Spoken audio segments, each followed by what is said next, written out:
Orders start with questions to Secretary of State for Work and Pensions, Josh Bobbering. Question number 1, Mr Speaker. Minister. Thank you, Mr Speaker, and I thank the honourable member for his question, and I'm glad that we've had the chance to discuss this issue on a number of occasions, and more importantly that we've had the chance to do so with one of his constituents, Staff Sergeant Pauline Cole.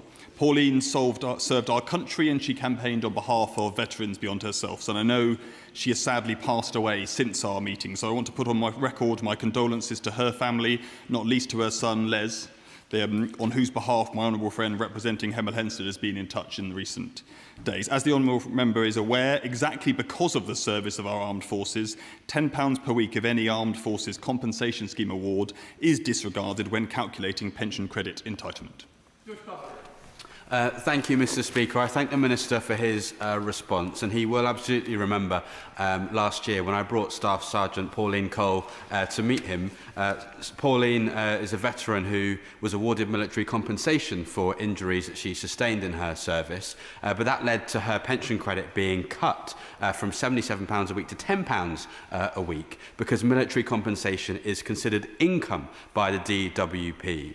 Now, I've tabled Pauline's law in her name to ask the DWP to correct this injustice and disregard military compensation from being considered in these calculations. Will the Minister work with me, together with Les and Simon Hafferden, Pauline's sons, to conduct a review into the merits of disregarding this income so that we can protect our veterans for the future? Minister. I thank the honourable member for his question, and I recognise the powerful arguments that he's made and that Pauline made in our meeting. The position that we have today reflects the balance between recognising service injuries and being consistent across the whole welfare system. And pensions credit is a means-tested benefit, the goal of which is to top up pensioners' income to a guaranteed minimum level. So to ensure consistency, most forms of income, including the ones he's referring to, are taken into account. But as I said, there is a partial disregard to recognise veterans' service, and the value of lump sum payments received in respect of personal injury are fully disregarded. John Cooper. Question number 3, Madam Deputy Speaker. Minister. Madam Deputy Speaker, with your permission, I'd like to answer questions 3, 17, 18 and 20 together. Headline unemployment is below the average rate it was under the last government, and inactivity is falling as more people are actively seeking work. We've seen 381,000 more people move into work over the past year, but there is a long-term challenge with youth unemployment, which we are responding to through the Youth Guarantee, more youth apprenticeship starts and other measures. John Cooper. Thank you, Madam Deputy Speaker. We've heard there that youth unemployment is in fact spiking, nearly 5.3%, which is heartbreaking, particularly for young people who cannot get that all-important first job. The government likes to pretend it's a cork in a storm-tossed sea, not really able to do very much about this, but it could act. It could look at employers' national insurance contributions, and it could also look at the disastrous Employment Rights Bill, which is driving up youth unemployment.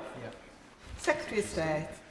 Well, Madam Deputy Speaker, the honourable member will be aware that for workers under 21 there is actually a national insurance tax break where there are no employers' national insurance contributions payable unless the worker earns more than £50,000 a year, which not too many workers under the age of 21 are earning. Thank you, Madam Deputy Speaker. Well, the Minister answered a question about unemployment by giving data about employment. So let's focus on unemployment numbers. What is the increase in unemployment, general unemployment, between July 2024 and now? Secretary of State. Well, I did talk about unemployment, and as I said, the unemployment figures are lower than they were on average when his party were in power. But we are, of course, doing everything we can to help people into work, and that's why I referred to the measures that we're taking through the Youth Guarantee, the increased apprenticeship starts, and it's a much more active approach than the one that was carried out by the last government, where they saw NEET numbers rising and did precisely nothing about it. Sir Desmond Swain. They loaded costs onto employers whilst the benefits bill let rip. What on earth did they think would happen? Madam Deputy Speaker, as I said, there are no employers' national insurance payable for workers under the age of 21. We do believe that workers should be decently paid for the work that they do, and we are responding to the particular challenge of youth unemployment, which I acknowledge is there and was there when his party were in power, with active measures like the Youth Guarantee and more youth apprenticeship starts. And I would remind the House that youth apprenticeship starts fell by 40% while they were in power. Alison Griffiths. Thank you, Madam Deputy Speaker. I recently launched my Bognor Regis and Littlehampton Business Club. Many who joined are independent hospitality and leisure businesses, and their number one concern is how difficult it is to take on new staff under this government.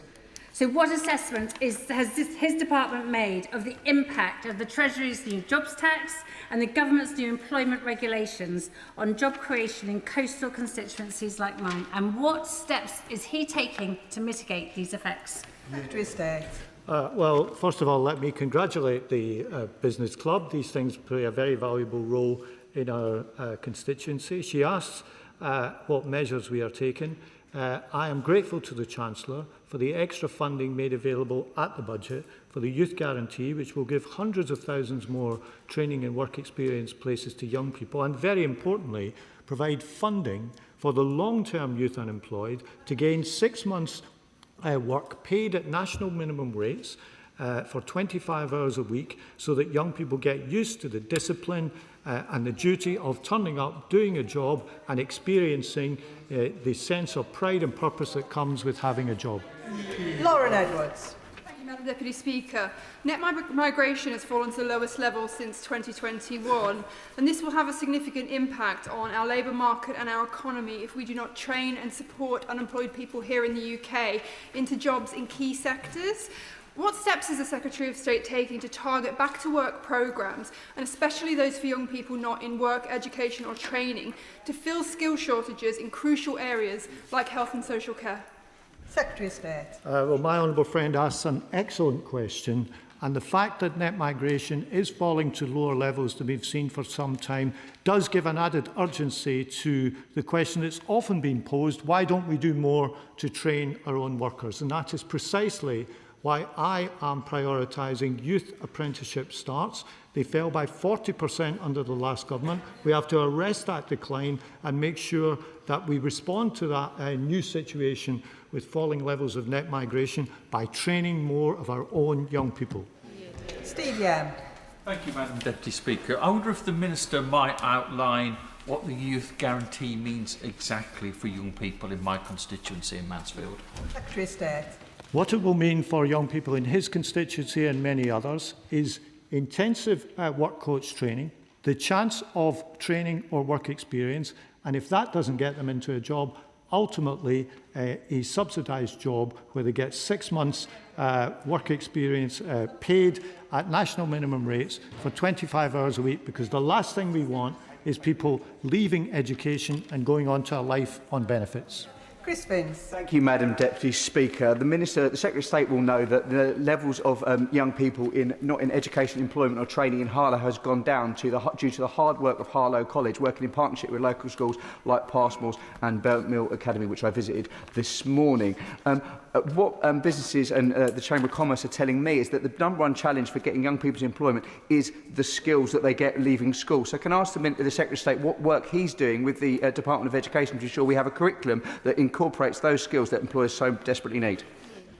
Well, I'm very relieved to hear that the number of young people not in education, employment or training is dropping in Harlow. If we look at recent years, the number of such people rose by £250,000 in the last year, the last few years of the £250,000 people in the last few years of the party opposite's time in government, and they did absolutely nothing about it. Now, bringing skills into the Department of Work and Pensions does give us the chance to bring skills policy and labour market policy closer together to help young people get that vital first chance of a first job. Shadow Minister Peter Bedford, and then after I'll call Mr Darling. Came to office, unemployment stood at 4.2%. After a brutal 18 months of job-destroying, anti-business, anti-growth policies, it now stands at 5.2%, and with young people bearing the brunt, with 1 million of them not in employment, education or training. We Conservatives believe in being in work and off welfare, and that is the best path to eradicating poverty. So will the Secretary of State break with the mistakes of all previous Labour governments and commit that unemployment will actually be lower at the end of this Parliament than when it began? Secretary of State. I believe this may be the honourable member's first time at the dispatch box in this capacity, but if I'm wrong about that, I'm sorry, but if I'm right about it, I welcome him to his position. Now, he asked about the forecast for the future.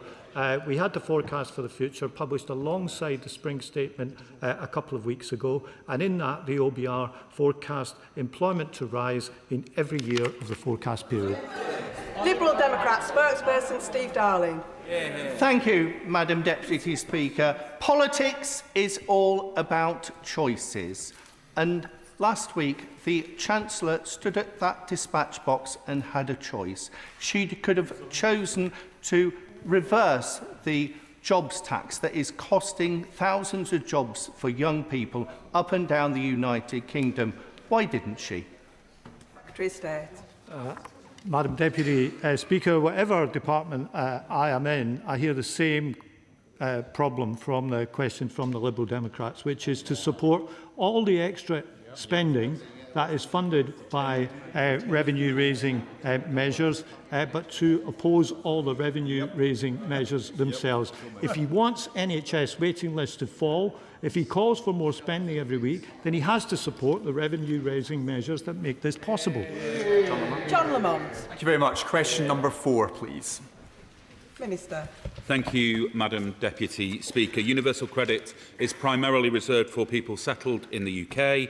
In terms of trends, overall, the proportion of universal credit claimants in this country who are foreign nationals has fallen since January 2025 from 17% to 15.5% in the latest statistics, January 2026.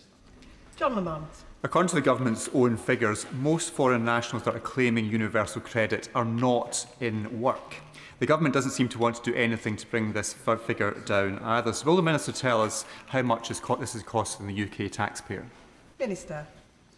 The honourable gentleman may be unaware that the proportion of foreign nationals claiming universal credit in work is 1/3 higher than it is in the proportion of people who are British or Irish claiming. So if he prefers to put it into the context that he's just suggested from a sedentary position, 10% lower in terms of people who are not in work. In terms of the specific number, it's often difficult to extrapolate those figures because universal credit figures such as these are calculated on a per household basis rather than on an individual basis. But if I am able to provide the number specifically, I will follow up with him in writing. Shadow Secretary of State. Thank you, Madam Deputy Speaker. The Working Age Benefits Bill is set to reach £171 billion by the end of this Parliament, yet they are doing nothing to get it under control. In fact, by scrapping the two-child cap, they've added another £3 billion. It's time to stop spending and get saving. We would stop benefits for foreign nationals and save £7 billion a year. Britain cannot be a cash machine for the world. With war in Ukraine and now in the Middle East, we must boost our national security. So why is the government continuing to bankroll benefits for migrants rather than investing in defence? Minister. Well, the honourable lady will be aware that this is the system that the party opposite created.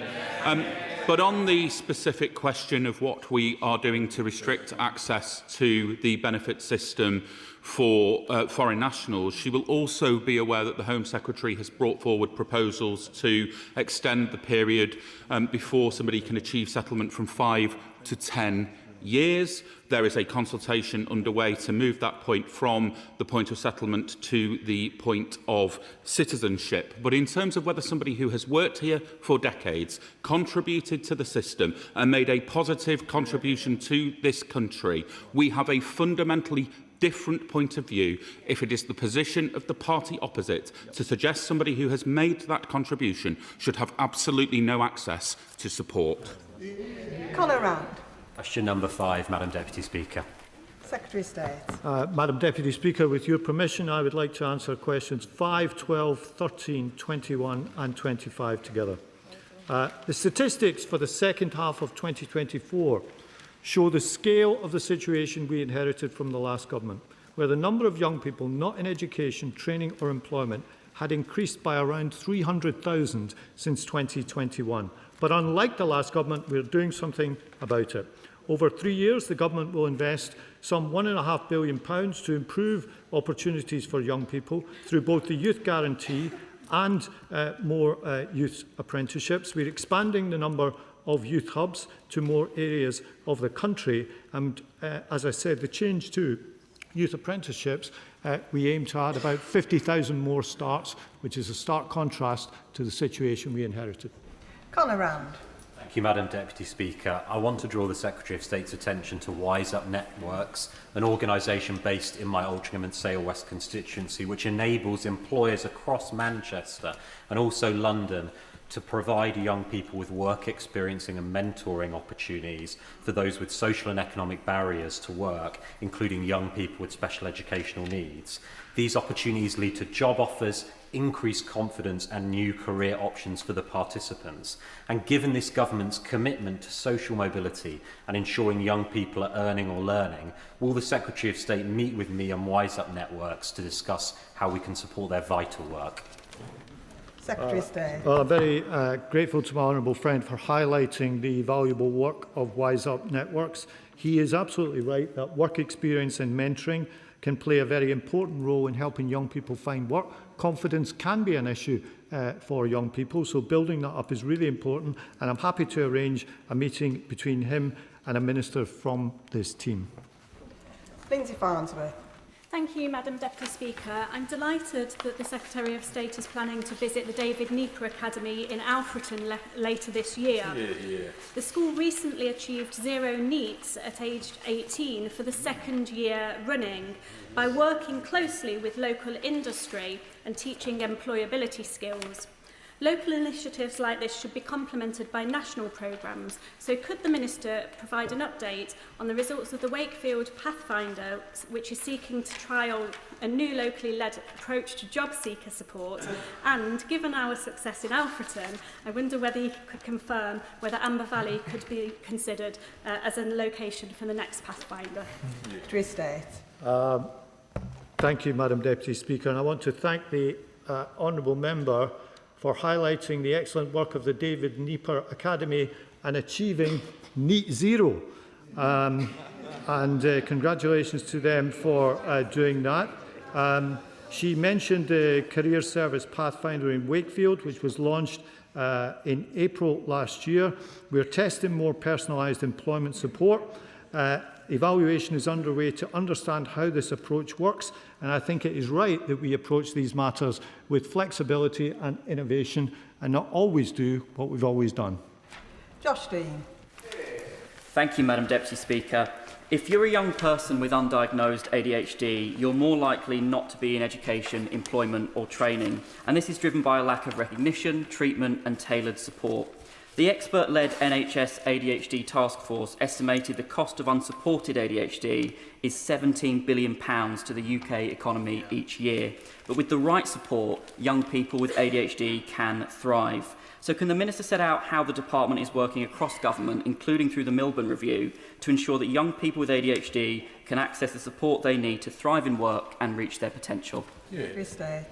Well, I thank my honourable friend, and I know that he has spoken movingly about his own experience with ADHD. I can assure him that Alan Milburn, who's carrying out this report for us, a former Health Secretary, is in regular contact with the Chair and Secretariat of the Independent Review into Prevalence and Support for Mental Health Conditions, which has been carried out by the Department of Health. And more broadly, that we should support young people, try to increase their confidence and make sure that they do not conclude that a diagnosis means that they can't work, because that shouldn't be the conclusion reached, and many people who do have a diagnosis can go on to a very productive working lives. Annalise Midgley. Thank you, Madam Deputy Speaker. Last week I met with Knowsley Chambers and we all welcomed the government's youth guarantee.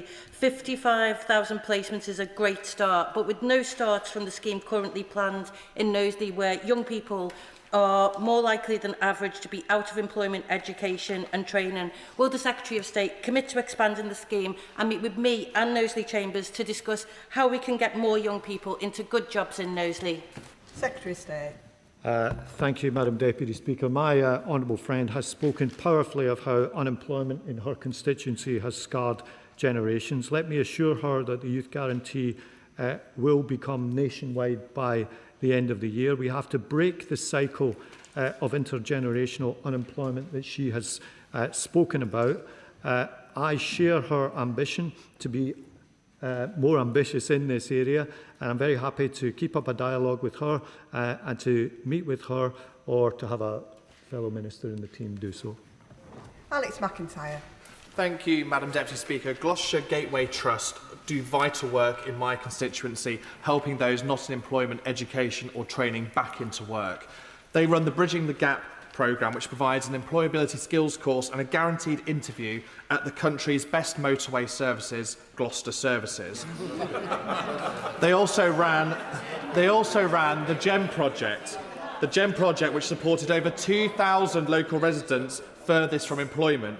They're exactly the kind of organisation that we need to work with to tackle the challenges we are facing. But the GEM project was stopped under the previous government due to a lack of funding. So can the Secretary of State visit my constituency to see the work that Gloucestershire Gateway Trust are doing and discuss how we can work with community and voluntary organisations to tackle these challenges from the ground up? Secretary of State. Thank you, Madam Deputy Speaker. I suspect we could be here for some time talking about what the best service station in the country is. And I do have to say that I think the rugby services between London and Wolverhampton has taken things to an extra level. Now, the Gloucestershire Gateway Trust has helped create over 400 jobs for local residents. It continues to provide invaluable support. And I'm very happy to take the opportunity to visit the Honourable Gentleman's constituency at some point, diary permitting, as they say. Graham Stewart. Thank you, Madam Deputy Speaker. May the Secretary of State perhaps come up to Long Riston in my constituency and go to Oasis Services, where I went on Friday. They've got a five-fold increase in their business rates, as well as the impact of the increase of more than £4,000 in hiring a young person. Some people may welcome this national youth guarantee from the government, but does it not remind you, Madam Deputy Speaker, of what Ronald Reagan said? The left, first of all, if something keeps moving, they'll tax it. If it still keeps moving, they'll regulate it. And when it stops moving, they'll subsidise it. Secretary of State. Madam Deputy Speaker, the truth is that the party opposite provided over a huge post-COVID rise in the number of young people not in education, employment or training, and they did precisely nothing about it. They also presided over a huge rise in the number of young people going on to sickness and disability benefits and did precisely nothing about it.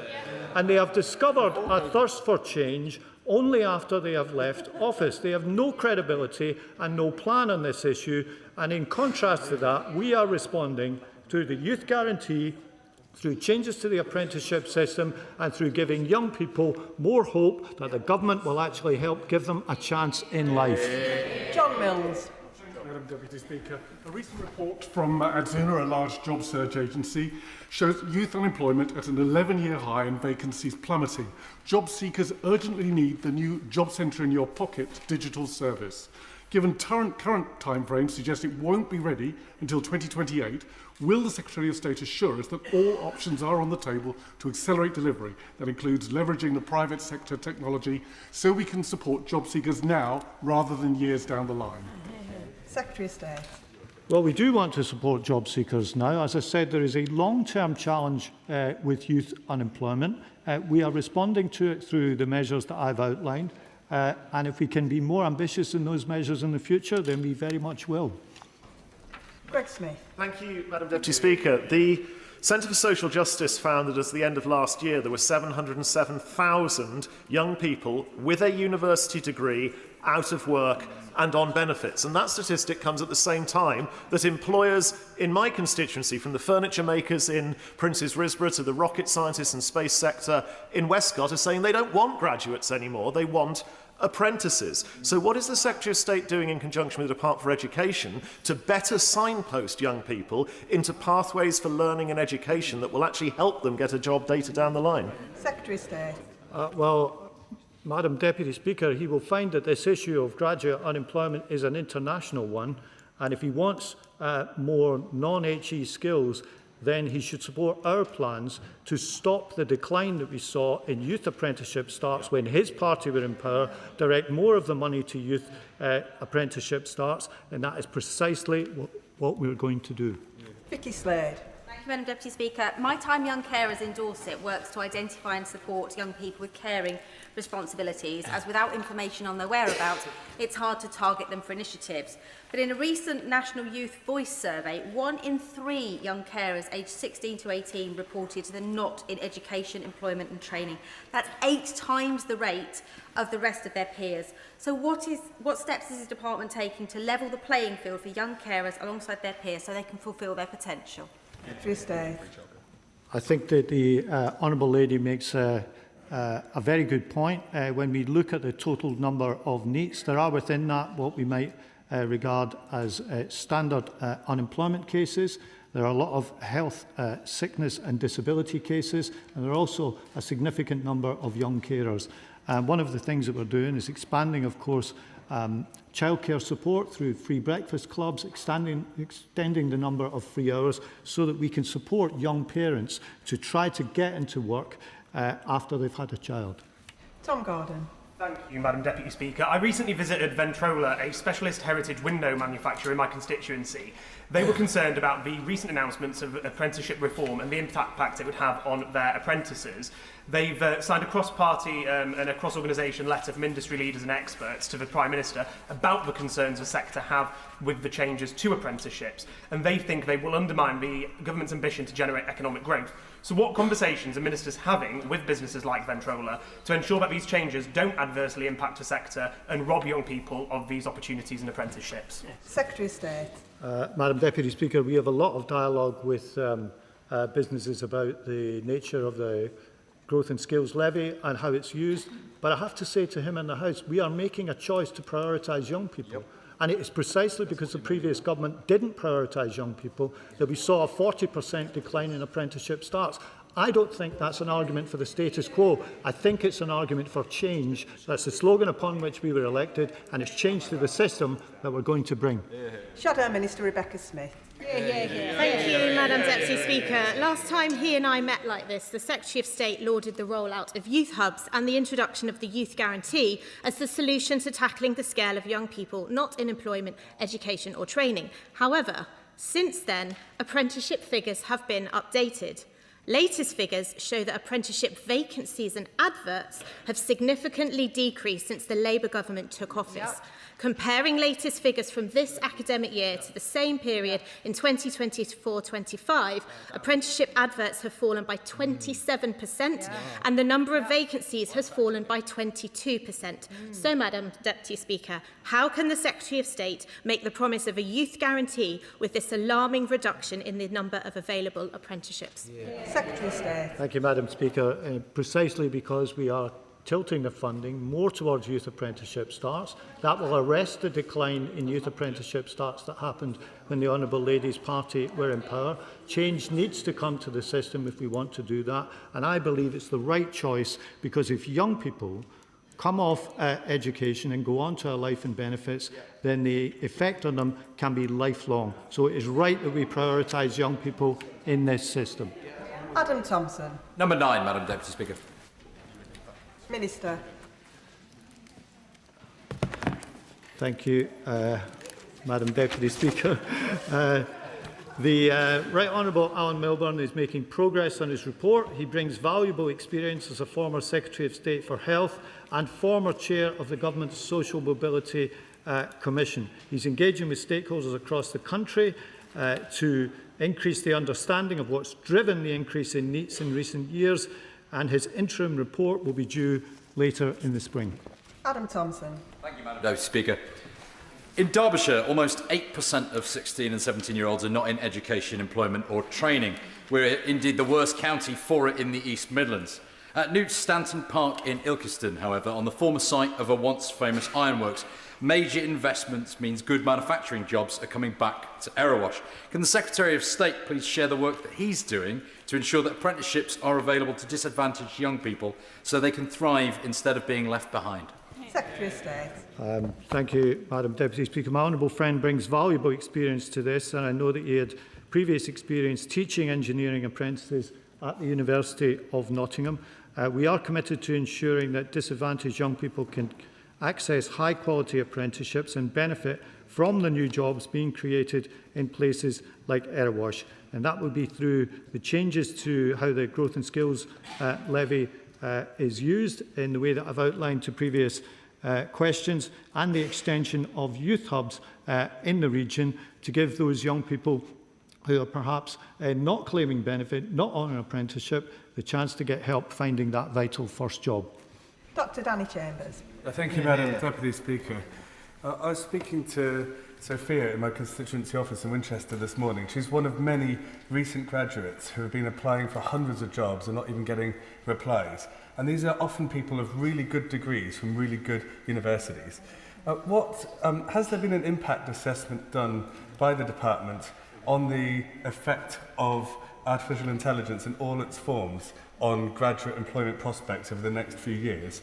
And what work is being done with universities and other institutions who offer apprenticeships to ensure that young people are graduating with the right set of skills to ensure they can work in this era of artificial intelligence? Secretary of State. Madam Deputy Speaker, I think the honourable member has posed a very good and important question. And the issue of graduate unemployment is by no means confined to the UK.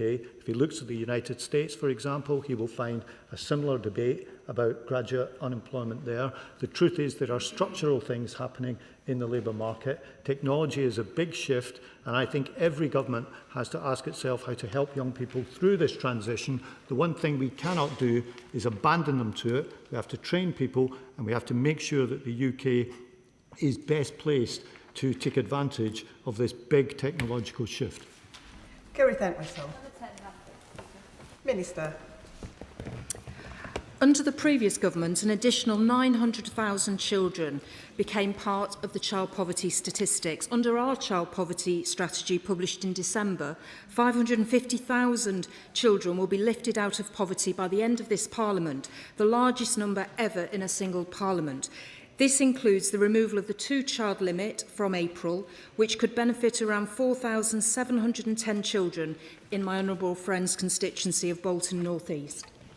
Thank you, Madam Deputy Speaker. I am proud that this Labour government will lift more than 4,500 children in Bolton North East out of poverty by scrapping the two-child limit. Can the Minister outline further measures this Labour government is implementing to help tackle child poverty and support families in my constituency of Bolton North East? Minister. Reducing child poverty, I think, is a moral imperative for us all and for this government in particular. What we know is that if you grow up in poverty, it damages children's health, it damages their education, and it also damages their future employment prospects. And we've just been discussing about the number of NEETs, and many of those children could move into becoming NEETs. So it's bad for the UK's economic prosperity. Now, we haven't just been waiting for the strategy in December. We'd already introduced the extension of free school meals eligibility. We'd tripled access to breakfast clubs. We'd supported the holiday activities and food programme, and we've also put £1 billion into reforming the Crisis and Resilience Fund. Dr Peter Princey. Thank you, Madam Deputy Speaker. So we welcome the government's commitment... Cumber 11. Yes. Minister. Well, I thank my honourable friend who has such good questions that he's always very keen to get to them. Over the course of this Parliament, the yearly amount of the full new state pension is projected to go up by around £2,100 a year. This reflects the Government's commitment to the triple lock for the duration of this Parliament. Payments of both the basic and the new state pension will increase by 4.8% in just a few weeks, boosting pensioners' incomes by up to £575 a year. Dr. Peter Brinsley. Thank you, Madam Deputy Speaker. So I do declare an interest, for I am in receipt of a state pension. Never. No way. How? Now, must be impossible. We welcome the Government's commitment to the triple lock. 40. But some pensioners in my constituency of Bury St Edmunds and Stowmarket continue to live in poverty and isolation and in need of food banks. So what specific measures can the Government take to reduce social isolation and tackle poverty in this group of people? Mr. Well, now that he's got to it, I do thank my honourable friend for his question and for the shocking news of his age. He's absolutely right to highlight both the issues he raised. Pensioner poverty halved under the last Labour government, but it has risen more recently. That's why, as well as increasing the state pension, it's so important that we've put in place the biggest ever take-up campaign for pension credit and focused on the cost of essentials, most importantly, energy, where new measures will obviously come into place in the next few weeks. But he's also absolutely right to focus not just on poverty, but on isolation. I'm sure all of us on every side of this House, when we're out knocking on doors at the weekend, meet some younger but also some older constituents who are too isolated. They may or may not be happy to see the particular member who opposite them who comes to knock on their door, but they may be. And the general thing, more generally, whatever people think about politicians knocking on their doors, we all have in our constituencies organisations and charities like Age Cymru in Wales, and I'm sure many in his constituency, which do important work in tackling isolation amongst all our communities. Father of the House, Sir Edward Lee. I declare a similar interest.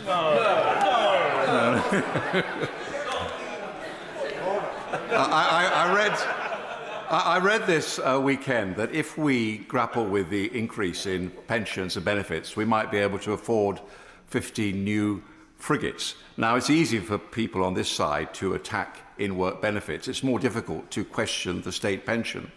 But I wonder whether he's seen the paper from the Institute of Fiscal Studies that we should consider moving to a smooth earnings link for state pensions, which would ensure they never fall in real terms, but in the long term they always rise with earnings. Now, he won't give me an answer now, but perhaps he might write to me about how we're going to buttress the long-term sustainability of the state pension.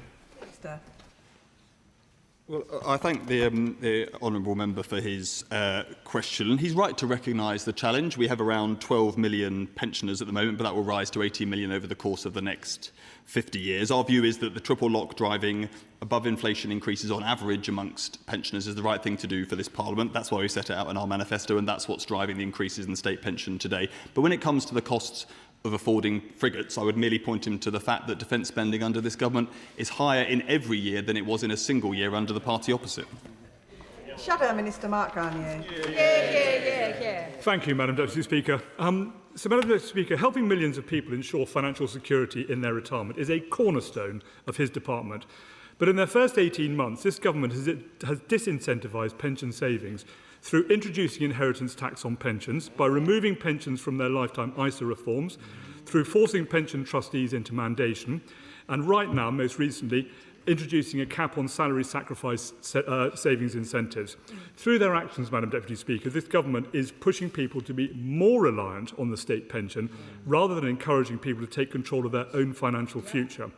So, which will be the next government U-turn? Will it be cancelling mandation or will it be abandoning salary sacrifice caps? Minister. Well, Madam Deputy Speaker, that was just a bit sad, because the U-turn that we're seeing is from the honourable member opposite, who's come here through the pension schemes bill, through the second reading report stage, declined to vote against the bill. I'll just quote the honourable member back to himself. He told me, the minister, that was me, will be pleased to hear there is cross-party consensus on many of the planned changes. He then got even more excited. He got more excited back in his reasonable days, before he'd been lent on by the Looney Tunes, before they wander off to reform, and he told us we broadly support measures in this bill. The U-turn is the member opposite who has let himself down. Luke Akerst. Question number 14, please, Madam Deputy Speaker. Minister.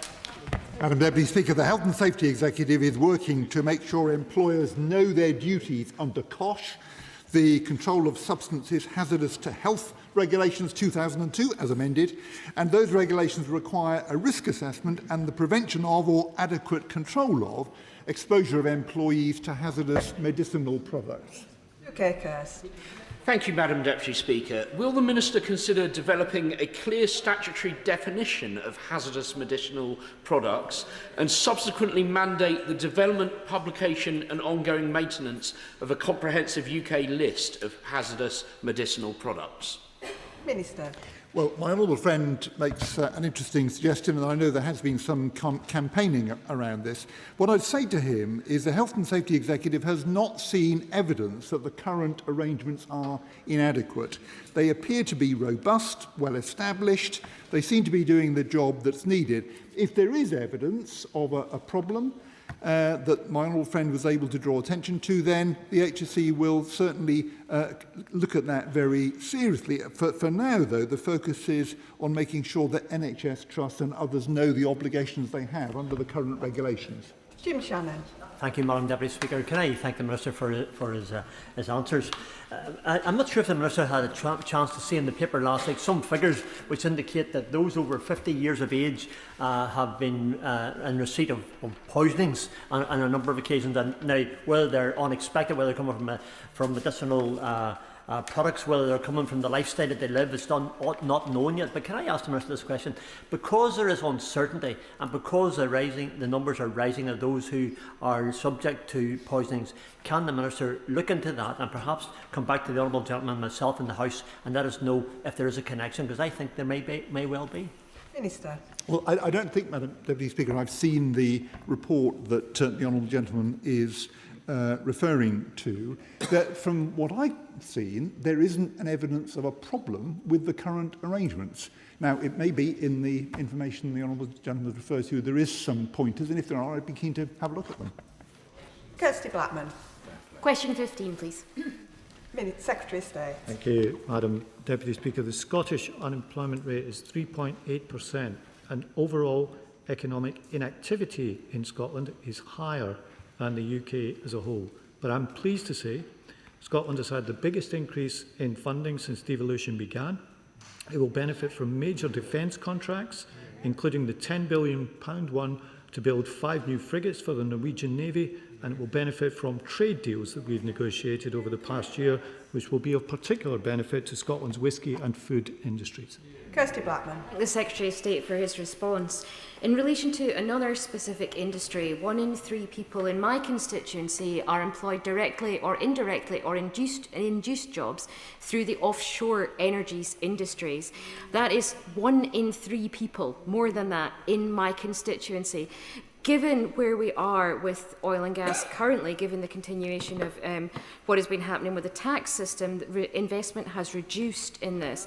Is the Minister confident, is the Secretary of State confident that their measure of the jobs lost, particularly in the oil and gas industry, is truly accurate? When people are generally not signing on to universal credit, they are doing things like moving abroad to Dubai and Doha rather than signing on for universal credit. Secretary of State. Well, Madam Deputy Speaker, this is of course a hugely important industry for the UK. It will be here for a long time. She'll be aware there is a transition taking place, but oil and gas will be part of the mix for a long time to come. The Chancellor met with the industry last week, and I assure her and her constituents that the industry's importance is recognised and hugely valued by the Government. Joanna Baxter. Thank you, Madam Deputy Speaker. Last year, the SNP government in Holyrood funded nearly 9,000 fewer apprenticeships than colleges and industry asked for, robbing thousands of Scots the opportunities and starving businesses of skilled workers. Meanwhile, youth unemployment in Scotland is rising, with more than 1 in 8 young people in Scotland unemployed. Does my right honourable friend agree that perhaps one of the solutions to that problem is electing a new government in Holyrood in May under Anna Sarwar with the Labour Party? Secretary of State. Well, I very much agree with the final point that my honourable friend made. I think Anna Sarwar would make an excellent First Minister, and I look forward to supporting him in the campaign to come. I would say to her that the youth guarantee that I've referred to today extends to Scotland, and we want young people in Scotland to have as many opportunities and as good opportunities as young people anywhere else in the UK, and particularly to not fall into the pattern of leaving education and going on to a life on benefits. Manuela Pettigala. Question 16, Madam Deputy Speaker. Minister. Well, her honourable friend, the member for North East Fife, raised this important concern in a Westminster Hall debate last week. A backlog of reassessments for the work capability assessment did build up during 2024. I'm pleased to say that backlog will have been almost entirely cleared by the end of this month. Manuela Pettigala. Thank you, Madam Deputy Speaker.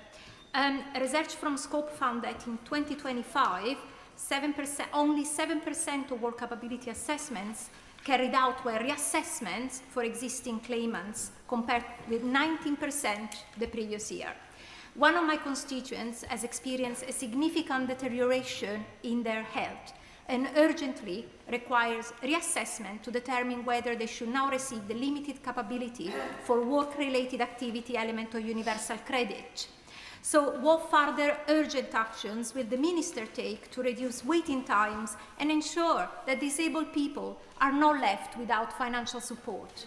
Well, Madam Deputy Speaker, she's right to raise this, and she's also right that the Department does prioritise initial assessments so the people without any support at all get it as soon as possible, and then reassessments are carried out when there's capacity. As I've said, the backlog that did build up towards the end of 2024 will have been almost entirely cleared by the end of this month. If there's still a problem, in the case of her constituent, I'd be grateful if she'd drop me a line. We now move on to Topical. Sarah Dyke. Question number 1, Madam Deputy Speaker. Secretary of State.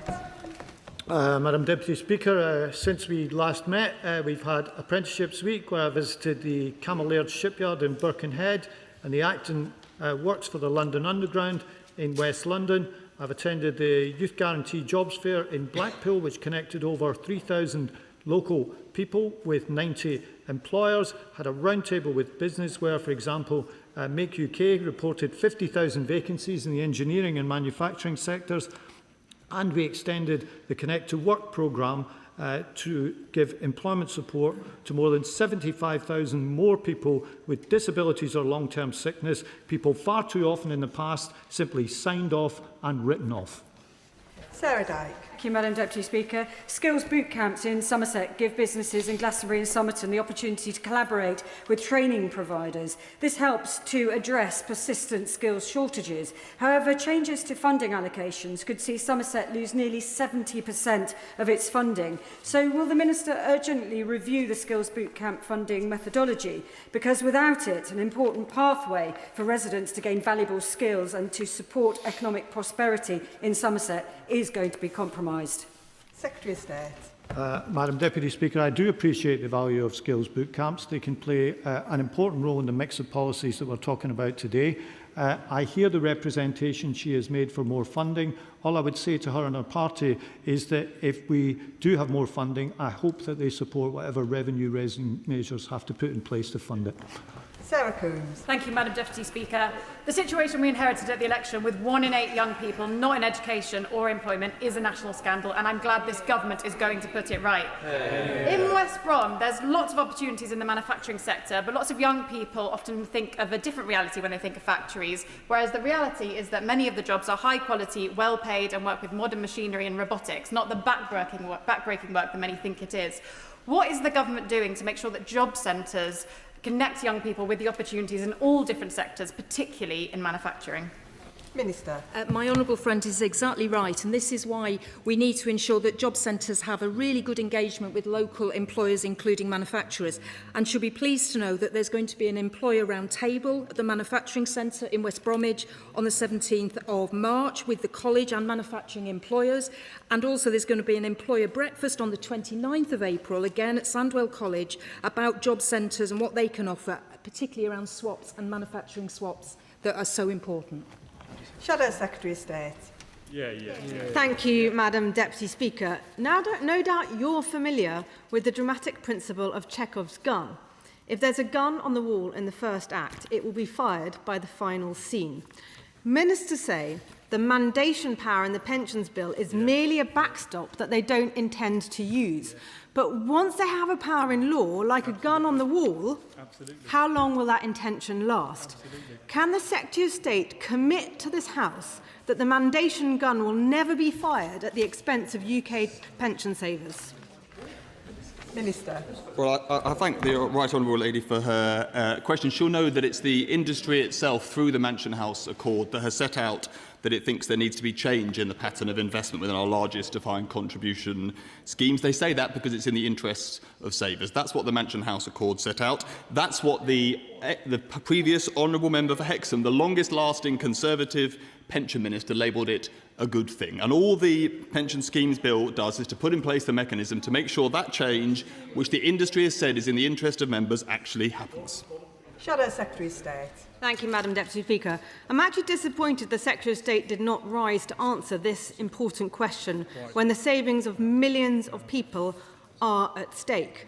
Now, the Pensions Minister needs to stop conflating the voluntary Mansion House Agreement with changing the law to give government the power to direct pension fund investments. The two are not the same.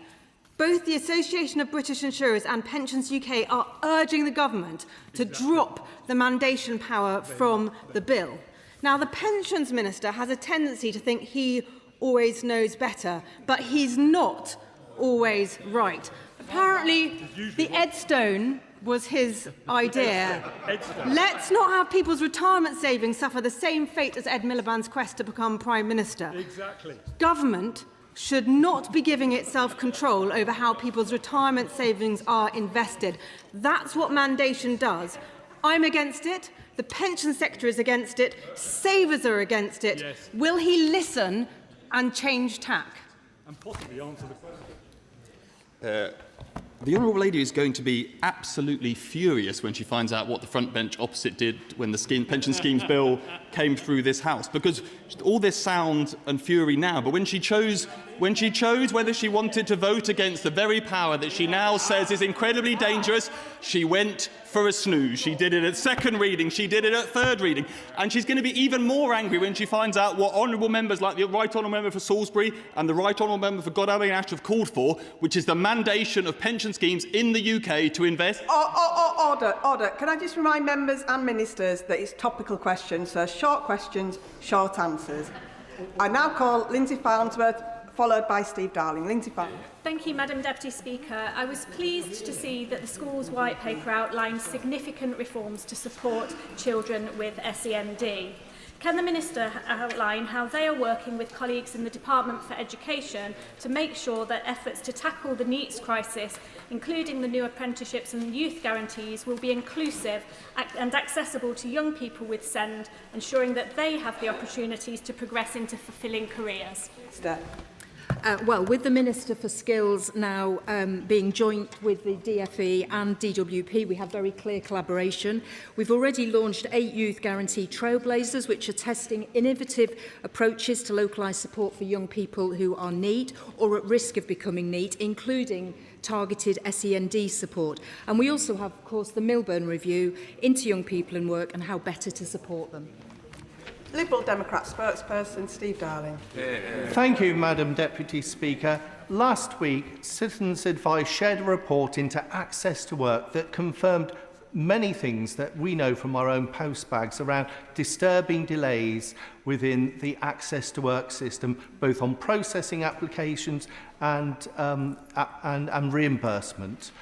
Will the Minister share with us what recovery plan he has in place, and when will this get up to a 28-day turnaround for these important issues? Minister. Well, what I can tell him, the new Disability Advisory Panel is going to be working with us, chaired by Zara Todd, who he may know, working with us on reform of access to work. We've increased the number of staff working on this from 500 to 650 in the past couple of years. That is reducing some of the delays that we saw as a result of the big surge in applications, and I'll be glad to keep him posted on further progress, including our proposals for reform that we bring forward as soon as we're able to. Amanda Hack. Thank you, Madam Deputy Speaker. I recently met with my constituent Dean. He's in his 60s and wants to return to full-time work after a bit of ill health. With over 15 years' experience in HR, he's struggling to get over the line and get that next job. Dean feels he's being turned away not just because of his age, but because of his medical condition where he needs a cane to walk with. What work is the Minister doing to support people with health conditions like Dean back into work? Minister. Well, my honourable friend is right to raise this. She'll perhaps know of the Connect to Work service that we've introduced, which will be available across the whole country by the summer of this year, which is a methodology for it that's been defined centrally, but it's being entirely commissioned locally. And the feedback we're seeing so far is that it's doing a very good job in supporting people in exactly the kind of circumstances that my honourable friend describes. Greg Smith.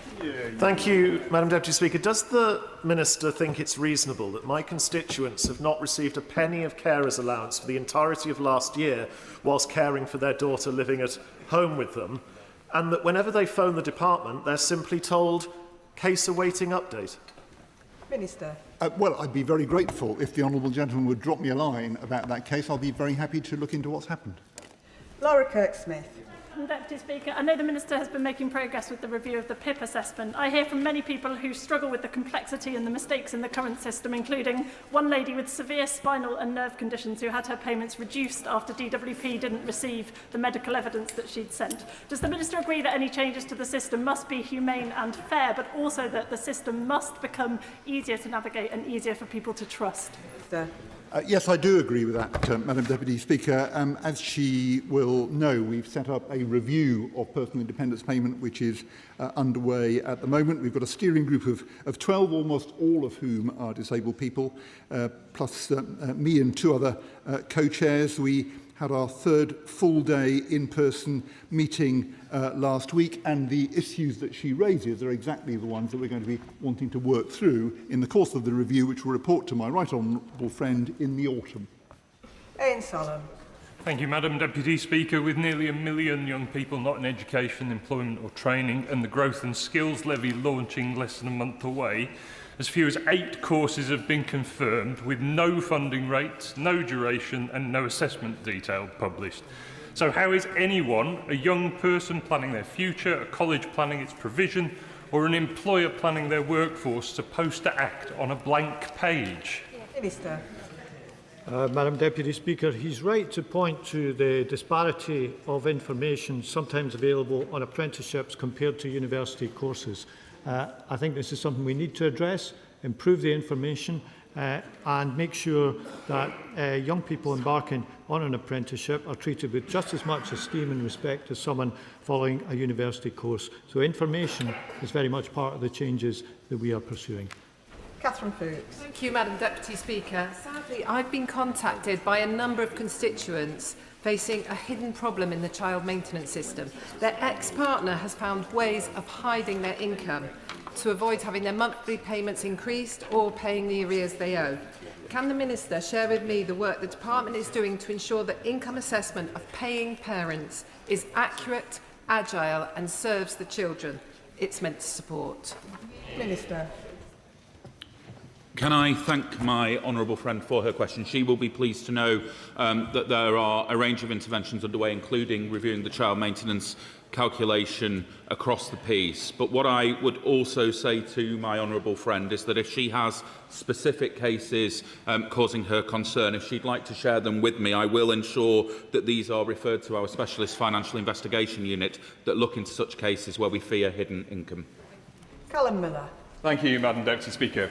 I recently met with a constituent who is a victim of domestic abuse and, like too many others, has been let down by the Child Maintenance Service. She's experiencing severe financial pressure as her ex-partner refuses to make maintenance payments.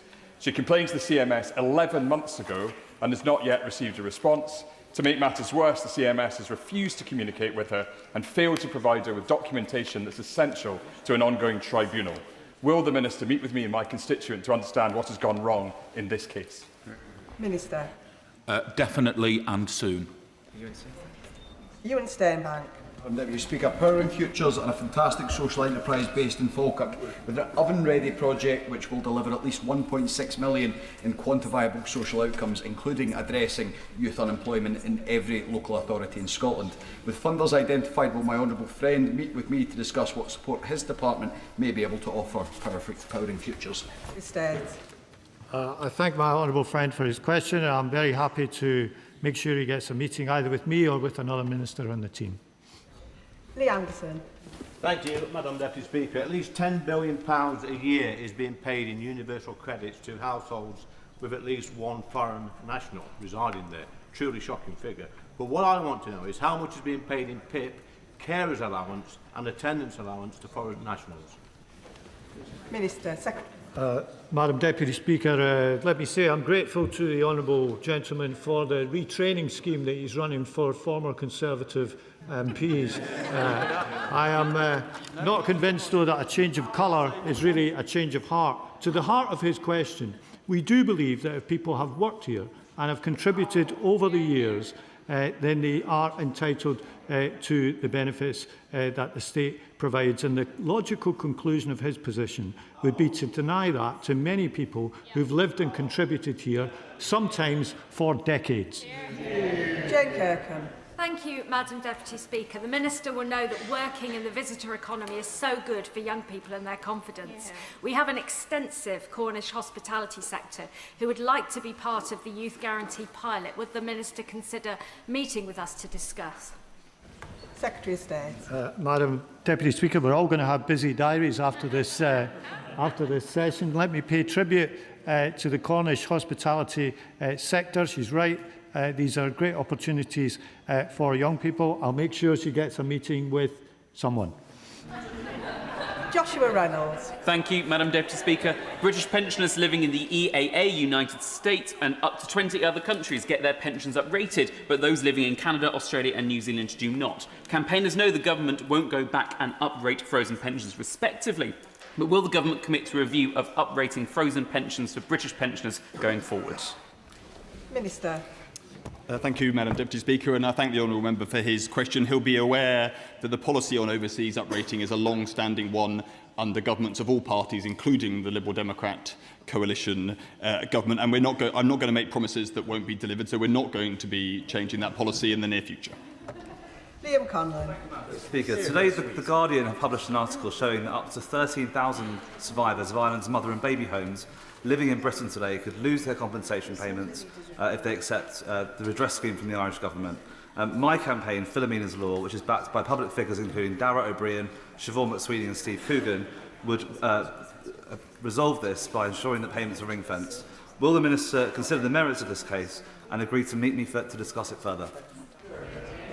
Secretary of State. Thank you, Madam Deputy Speaker. And the whole House will be aware that the women who lived in the mother and baby homes sometimes went through terrible experiences. I commend him for his campaign for some measure of justice to these women. We are examining what we can do in these cases. There will be a small number of these women living in the UK, and I can assure him that help is under active consideration. Dr Al Pinkerton. Thank you, Madam Deputy Speaker. My Surrey Heath constituent, Michael, who is autistic, lost his personal independent payment in January when he was moved to the Employment and Support Allowance without explanation, a decision that he is now attempting to appeal.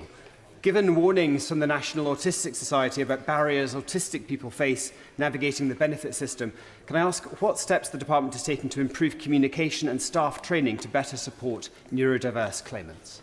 Minister. Well, the honourable gentleman is right to raise this, and it's fair to say, I think, that the PIP application process is old-fashioned and clunky and difficult for many. I mentioned earlier on the review of PIP that is being undertaken at the moment, and some members of the steering group that have described applying for PIP as dehumanising. Now, the health transformation programme is underway. We are improving the process, including in a trial number of postcode areas, claims being fully online. But I hope coming out of the review will be a broadly much better approach. John Slinger. Thank you, Madam Deputy Speaker. An important component of this government's drive to reduce the number of NEETs is encouraging Job Centre Plus to work innovatively in constituencies such as mine in Rugby. So will the Secretary of State join me in commending their work they are organising with me at Jobs Fair on the 16th of April, 10 till 1, at the Indian Centre in Rugby, and of course he or his ministers would be very welcome to come and see their innovation in practice. Madam Deputy Speaker, I've already praised rugby once during this session. Let me do so for a second time. I can't promise to attend this jobs fair, but I can say that these fairs can play a very valuable role in bringing together employers who need work with employers who need staff with potential employees who need jobs. And I saw that myself in the very sizable Blackpool jobs fair that I attended a week or so ago. And the final question, Gagan Mahindra. Thank you, Madam Deputy Speaker. Emma from Abbots Langley in my constituency has to comply with strict timeframes for her job as a frontline worker within a local government adult care service. Despite this, as a deaf person, Emma's video relay service allowance has been reduced by over 75%, meaning it is significantly below her working hours. Given that the waiting period for access to work reconsideration cases can span up to several months, how can the Minister assure my constituent that this delay will not undermine her ability to work? Minister. Well, I can say to him that there is a serious problem with delays with access to work. The application backlog on the 16th of February was 66,699. That's why we've substantially increased the number of staff working on access to work. Those who have got a job in the offing are prioritised for applications, but if he'd like to drop me a line about the particular case he's got in mind, I'll gladly look into it. And that concludes questions, and I'll just give a few moments for the front benches to swap over.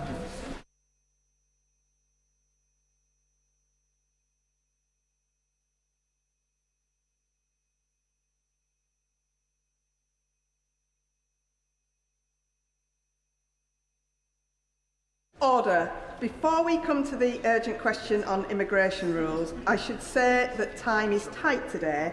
There is an important bill to be discussed, as well as the 3 statements that the government has chosen to make.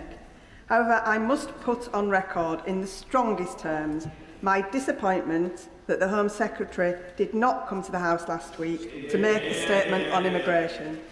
This follows a week of drip-feeding announcements to the media and a major speech outside of this place. It is simply not good enough. If this is the impact of the reported changes to the government comms grid, then it needs a rethink. It is unacceptable for important policy announcements to be made to the media before this House is informed. I call for the statement, Shadow Secretary of State, Chris Phillips.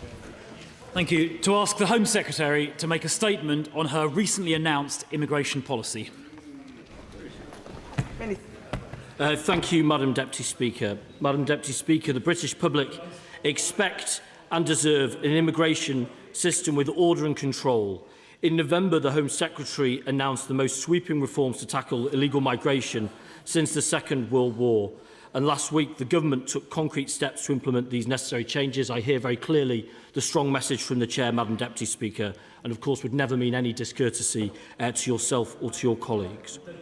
Features of the steps taken last week include that refugee status will be now reviewed every 30 months. At a 30-month review, refugees with a continuing need of protection will have this protection renewed, while those who no longer have a protection need will be expected to return home. Further, we are introducing targeted measures known as a visa break to help protect the integrity of the UK immigration system. As such, from the 26th of March, we will refuse applications for specific visa routes from nationals of Afghanistan, Cameroon, Myanmar and Sudan, where evidence shows a consistently high number and proportion of visa-linked asylum claims. This is the beginning, and other nationalities may face similar measures in the future. Due to the number of asylum claims from nationals of Nicaragua and St. Lucia, we have also introduced visit visa requirements and direct airside transit visa requirements on these countries to prevent visitor visa misuse. These came into force on the 5th of March. We have tabled further legislative changes to revoke the current legal duty to provide support to asylum seekers, instead restoring this to a power to provide support so that those who can support themselves do so. And we're also amending existing conditions of support legislation to enable the suspension or discontinuation of asylum support when an asylum seeker is working illegally. And we've started a consultation on our approach to family returns, exploring reforms to the support available to families with no legal basis to remain in the UK, and the approach used when enforcing the returns of families who have not departed voluntarily. Madam Deputy Speaker, after years of chaos and crisis, it has fallen to this government to fix the broken systems we inherited. I know this country. I know the protection that people want to provide to those who need it. We've seen that with the Syrian scheme, Afghan resettlement, Hong Kong BNO and Homes for Ukraine. But we can only do this where there is confidence that the system has order and control. These reforms restore this order and build the system the British people deserve. Shadow Secretary of State. Thank you, Madam Deputy Speaker. Well, it is disappointing the government did not come here voluntarily to announce their policies, and I noticed there was no apology. But given the scale of their failure, it is not surprising. Since the election, 67,000 people have entered the UK illegally, a 45% increase compared to the same period before.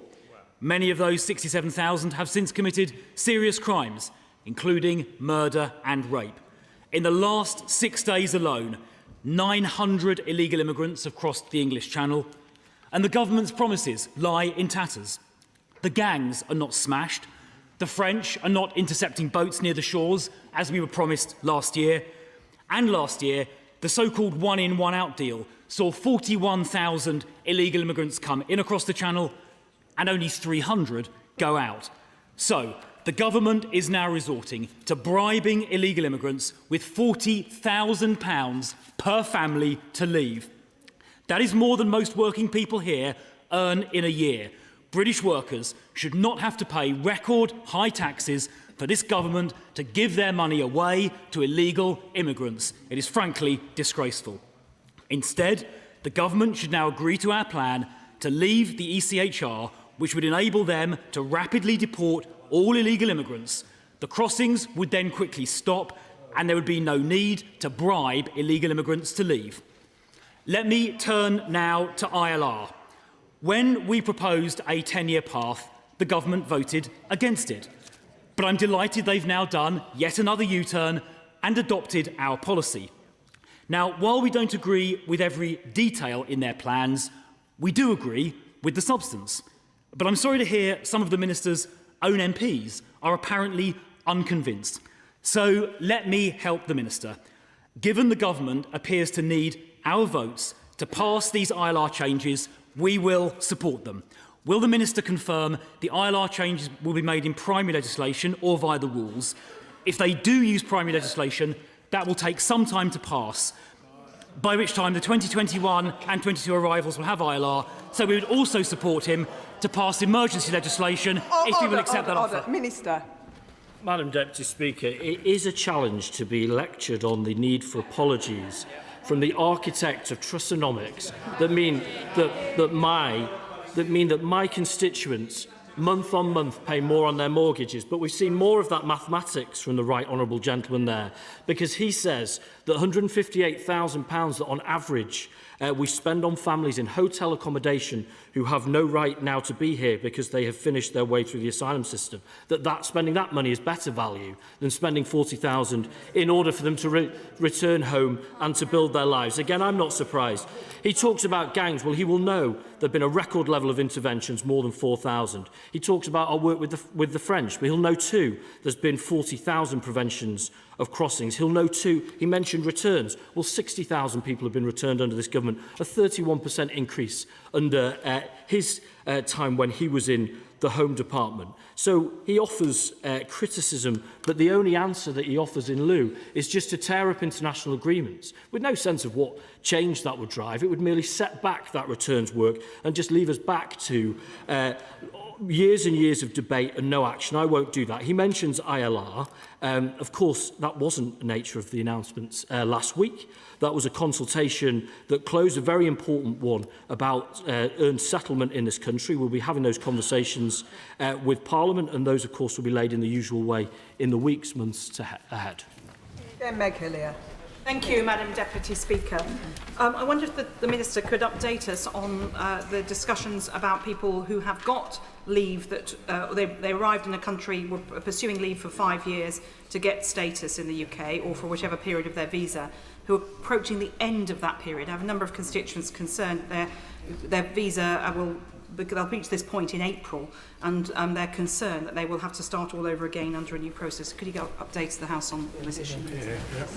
I believe, again, the honourable member refers to earned settlement. It has always been the case that the immigration rules in force at the point of application rather than the point of entry to the country are the ones that are germane with regards to the conditions an individual has to meet. Nevertheless, the honourable lady will know that we did consult about what transition protections there could be. That consultation closed last month. There is, an important reality for all colleagues to wrestle with here, that we saw in the first 5 years of this decade unprecedented levels of migration through legal means. The open borders experiment by colleagues opposite, which means that 1 in 30 people in this country came in that window of time. That means, at the same time, those people will become eligible for social housing, for benefits and whatnot. That, of course, is a significant challenge to the taxpayer and to public services. But nevertheless, that consultation took place and will be coming back in the usual way. Liberal Democrat spokesperson Will Forster. Thank you, Madam Deputy Speaker. It is deeply disappointing that these changes were pushed through without an explanation in this chamber. The same Home Secretary who emphasised the importance of scrutiny from MPs at the IPPR also denied this House the chance to question her reforms. That is not good enough. Does the Minister think that reviewing each refugee status every 2.5 years for 20 years will really fix the asylum system? That is estimated to cost £725 million over the next decade. Can the Minister confirm what plans the government has to fund this, and can they give a cast-iron guarantee that it won't cause the asylum backlog to go further? Taxpayers are paying £6 million a day for asylum hotels, the legacy from the Conservative government. Will the Minister back Liberal Democrat plans to end the processing by faster claims, such as Nightingale processing centres, or set out their own plan? And finally, Madam Deputy Speaker, will the government confirm their plan for lifting the ban on asylum seekers working? Why have they chosen a year, not 6 months? Order, Minister. I'm grateful for that question. I am surprised the honourable gentleman doesn't remember the statement in November on these very issues. I can assure him his colleague on the Liberal Democrat front bench remembers it very well, and I think thinks about it quite a bit. On the 30 months, let's be clear about how the system will work. What we are saying is we do not want people to come to the country and get that good news of their claim being accepted for refuge and then be at home and not take part in British life. We are saying that if people do that, then their claims will be assessed every 30 months. Instead, they will be offered the chance to move to a protected work and study route, which means that if they are taking part in work, taking part in study, learning the language, not committing crimes, then they're out with of that. So I don't recognise the points on how many decisions would have to be made or the spend. That isn't accurate. But what I also would say, because he talks about quicker decisions, well, last year was the best year since records began in terms of decision-making for initial decisions. So we are operating that system effectively, but nevertheless, there are significant demand issues, which means that applications across the EU are down significantly and in the UK are up significantly. And until and unless you address those issues, any process changes simply will be overwhelmed. John MacDonald. Can I ask, has the government done any assessment of those people who, as other colleagues have said, have come here under one system, but now the system is changing, and where those people are actually working at the moment? Because in my constituency, there's large numbers of people who've come here and now in their 4th year before they were about to then conclude, hopefully then to secure status, and they're working in the care sector.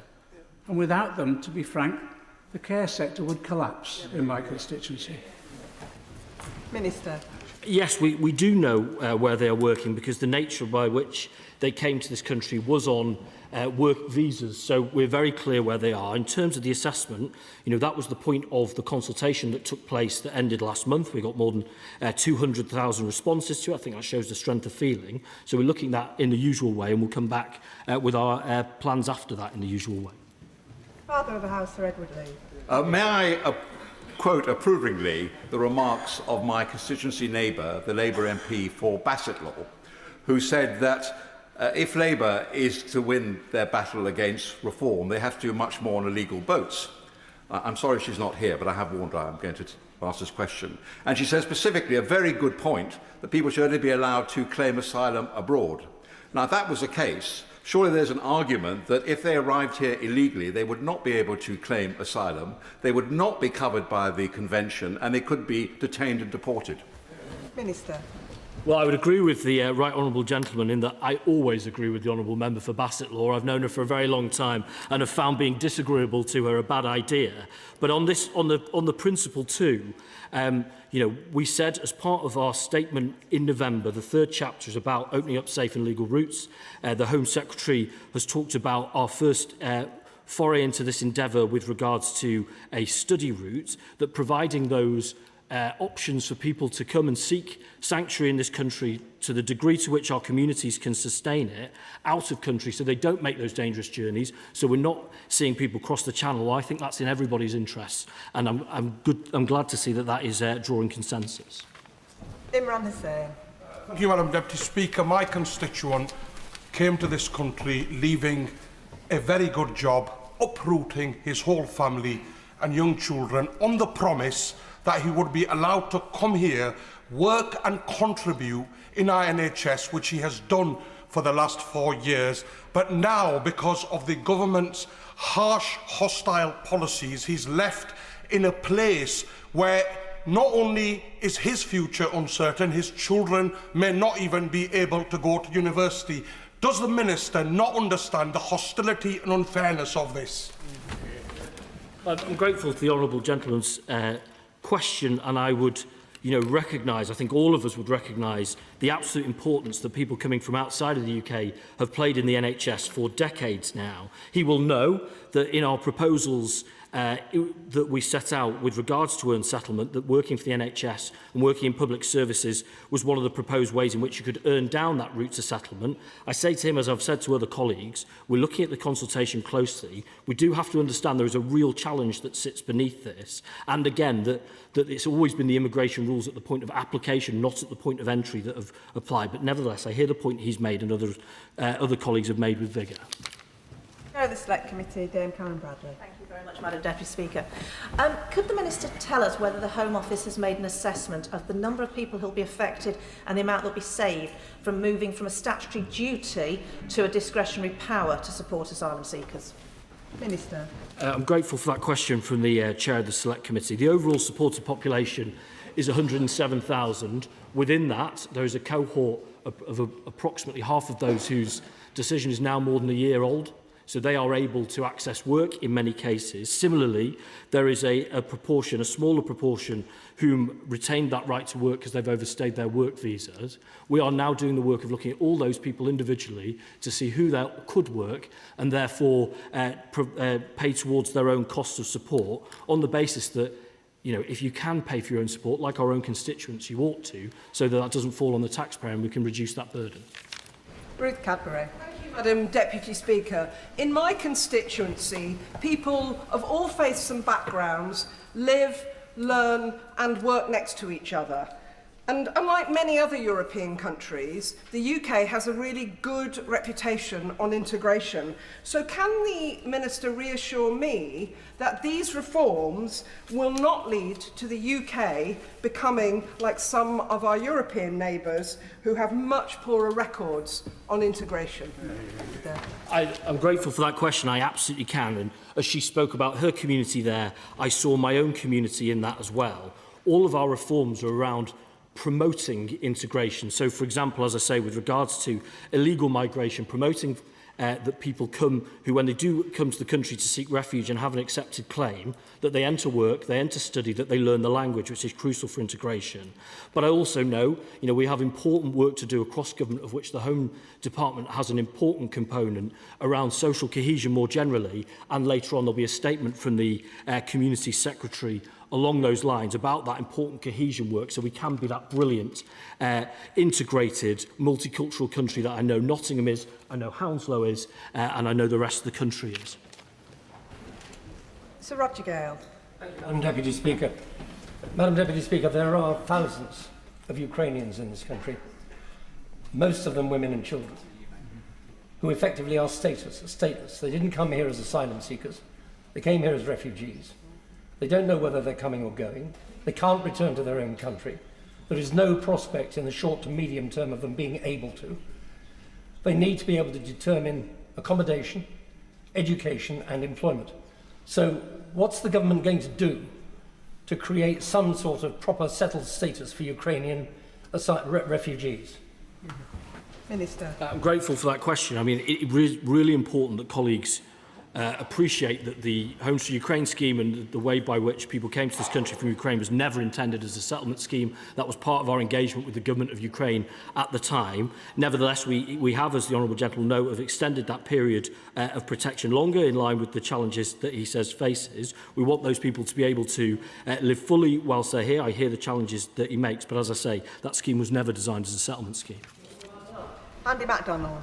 Thank you, Madam Deputy Speaker. I thank the Minister for his statement. On the issue of work visas and on the issue of people being integrated into our communities, could he just say something about the abuses that we hear about how sponsors control the situation for those people and the potential damage that will be caused, especially to our public services, if we see those thresholds being unattainable by many of our key workers, especially in our health service?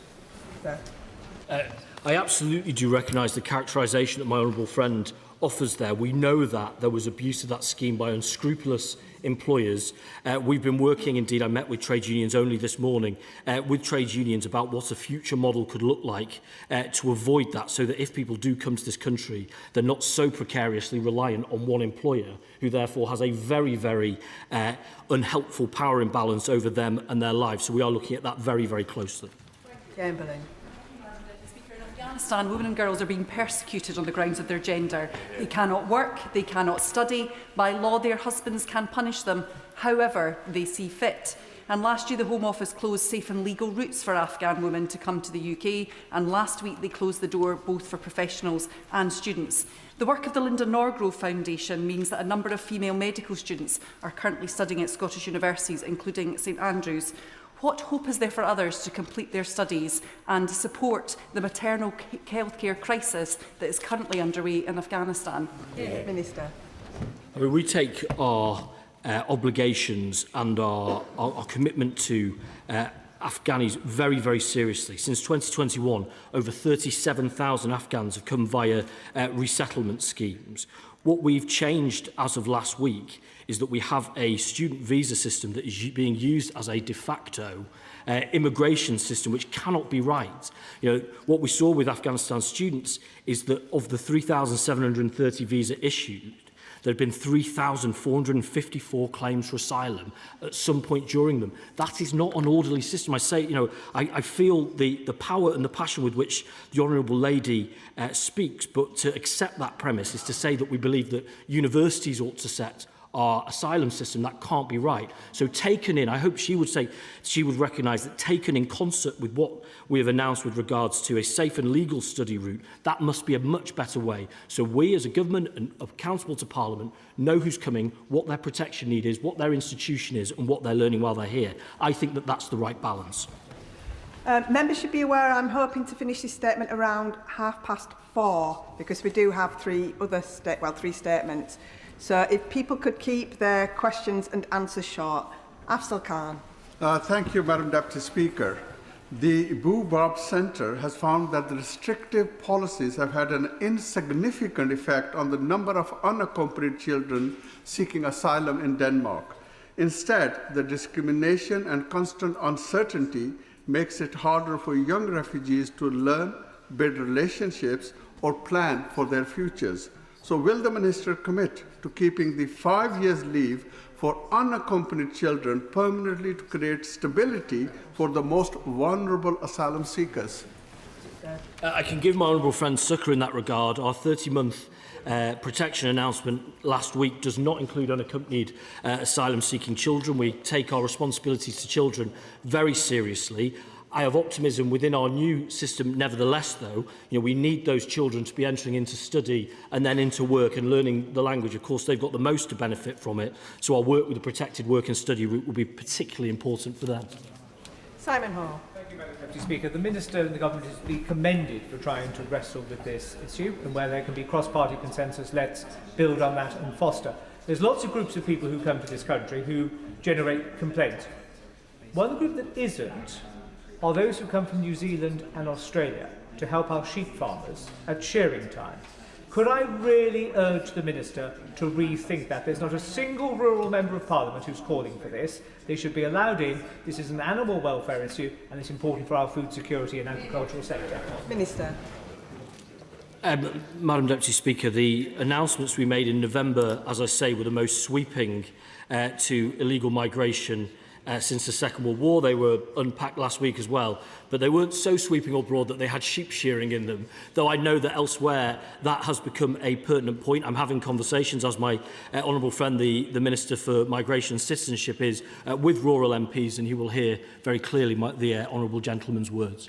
Alex Serble. Thank you, Madam Deputy Speaker. In response to the urgent question, the Minister didn't mention the announcement last week that 4 countries will no longer be able to apply for student visas: Sudan, Afghanistan, Myanmar and Cameroon. Many of the students who applied came and studied, and the situation in their country materially changed and then applied for asylum. I'm very concerned that when things materially change, we will change policy on student applications. We're seeing a war in the Middle East now. We've got Ukraine. I'm really concerned that this is the government's policy now.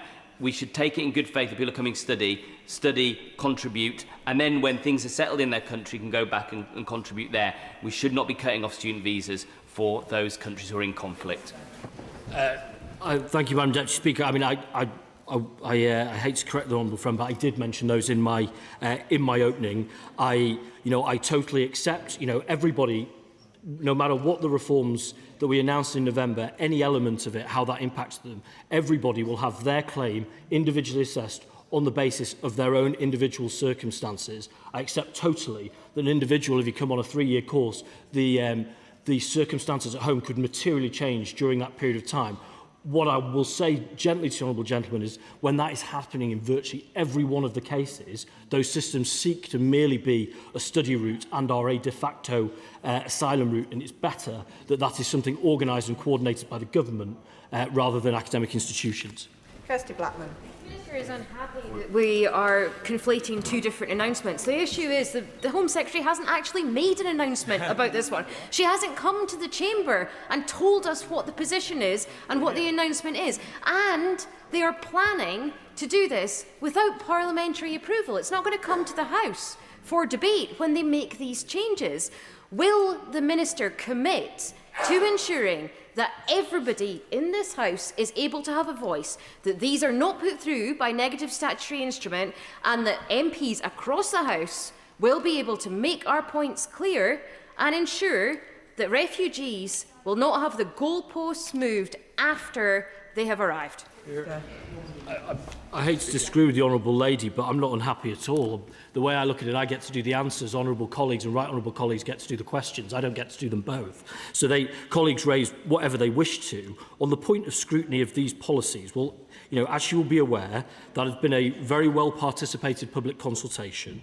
There also was debate. There were two statements in November, one relating to restoring order and control, our asylum policy statement, and one relating to unsettlement. Colleagues had the opportunity then. She will know there's subsequently been at least one debate in Westminster Hall. I'm sure there will be more. I have no doubt that colleagues will find their parliamentary opportunities to debate these policies and any others of the Home Department. Thank you very much, Mr Speaker. On the issue of indefinite leave to remain, the Minister from the dispatch box says that there will be close consideration of the public consultation that concluded last month, and yet last week the Home Secretary was saying that she is determined to push ahead with those changes to retrospective indefinite leave to remain. This is about people who are working here. This is about people who are contributing in many ways, not just financially.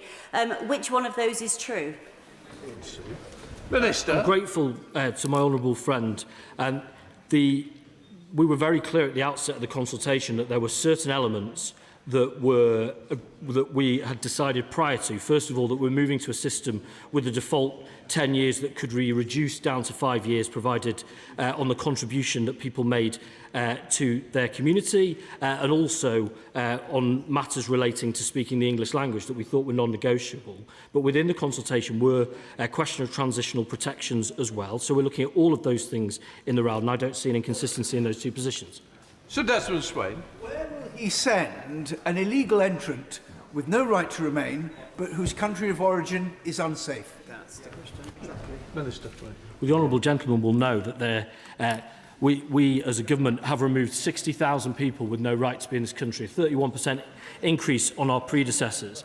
It is not impossible to effect return in every case. Everybody knows that. There are certain countries from which we are unable to do so, and in those cases we aren't effecting returns, but we have to have a system that has a backstop of removal, and I think that that's an accepted principle.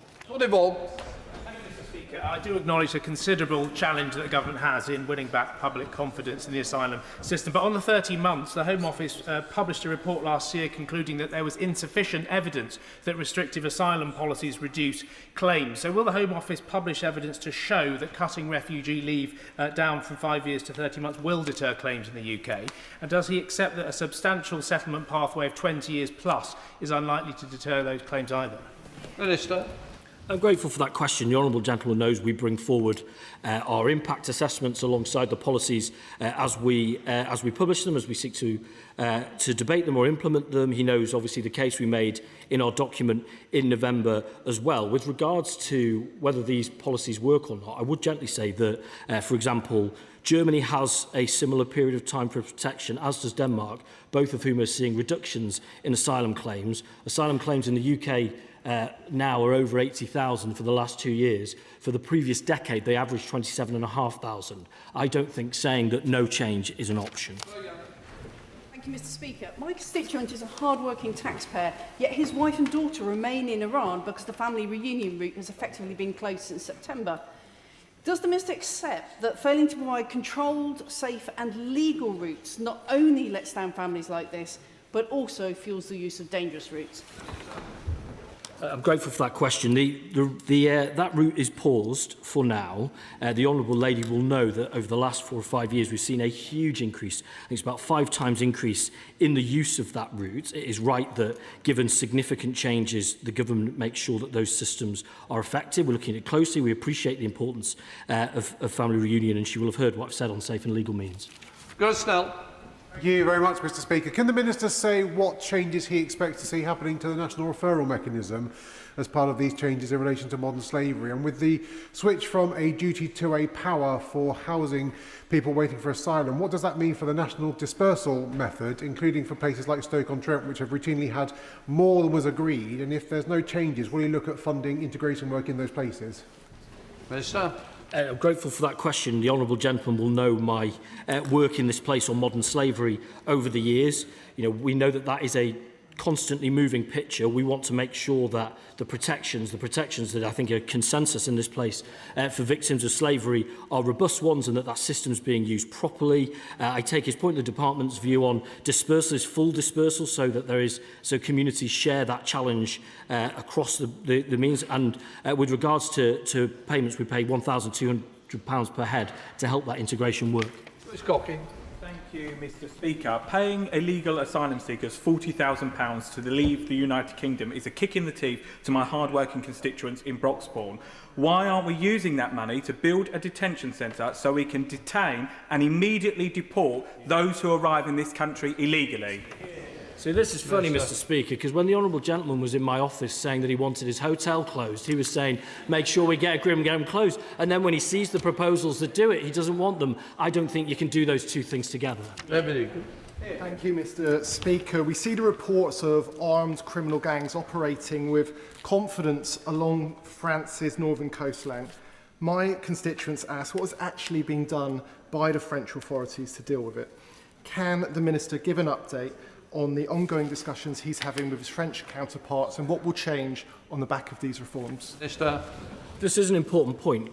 You know, those gangs are well embedded. They got a good 6+ year head start on this government. It is not easy for French authorities. We work very closely with them. It's the matter of the Sandhurst Agreement. We have seen 40,000 preventions, but we are working now. We're in active negotiations with them now about where we go next to tackle that pernicious threat. Colin Denny. Speaker, aside from the cruelty of asking people who fled war and persecution to re-justify their already recognised refugee status every 30 months, I'd like to hear from the Minister how he is planning to pay for this huge additional administrative burden. As we've heard, the Refugee Council has estimated it'll cost £725 million over 10 years. He can test this estimate, so perhaps he can tell us how much he thinks it would cost, and why, when our NHS and schools are crying out for funding, is he spending money, taxpayers' money, scapegoating migrants instead? Minister. I gently say to the honourable lady that we won't be asking those who come to the country, have a protection need, who enter into work and study, who learn the language, who don't commit crimes, we won't be asking them to re-justify their protection need. I think that that's the right balance between the taxpayer and the individual. I don't accept and I don't recognise those figures. In terms of cost, this is about recognising that we in this country support a significantly bigger supported population than we have traditionally. That number needs to reduce. We have to break that attractiveness, and that's why we've proposed the reforms we have. Duncan John. Thank you, Mr Speaker. The Home Secretary last week mentioned that our immigration policy needed to be based on the idea of fairness. But is it fair to change the rules on indefinite leave to remain for those who are already making a contribution to our society and came here under the old rules? Will the Minister give those individuals some assurance that they will get some transitional protection? I'm grateful for that question. On the point of fairness, applying the system as it has always been applied, and as I say, that has always been at the point of application, not the point of entry. So I don't accept that that in itself is a lack of fairness. Nevertheless, I've heard the point that he and colleagues have made, and that's why we had the consultation in the way that we did. Sir Julian Smith. I've often had occasions when somebody has leaked in advance the contents or part of the contents of a statement they're going to make to the House of Commons. But this is the first time that I've had a total revelation in the press of something they had no intention of making a statement about to the House of Commons. Why is that, and what will these measures do to deter people from breaking into this country illegally and then it being impossible to deport them? Minister. In terms of the deterrence point, we, as I say, recognise that we are receiving applications at an unprecedented level at a time when the European Union counterparts are seeing fewer applications. There is an attractiveness to this country. That's why we're making the change to the protection package we've made. That's why we're doing the record levels of enforcement around illegal working to break that pull as well. So those are the changes we're making to break those pull factors to this country. On the point on announcements, we would mean no discourtesy to this House. Of course we wouldn't, and you will have heard the apology I made in the statement at the outset. But I would also say, we stated our policy in November, and what we're now doing is building that out. Thank you very much, Mr. Speaker. South Norfolk expects for our immigration system to be fair, open and transparent. The one problem that we've now come across, unfortunately, is a lot of confusion online and expertly shown by the Shadow Home Secretary in the Chamber. Can the Minister clarify that the process that we're looking at going for will actually save 20 million to the taxpayer instead of spending money to keep open asylum hotels? Minister.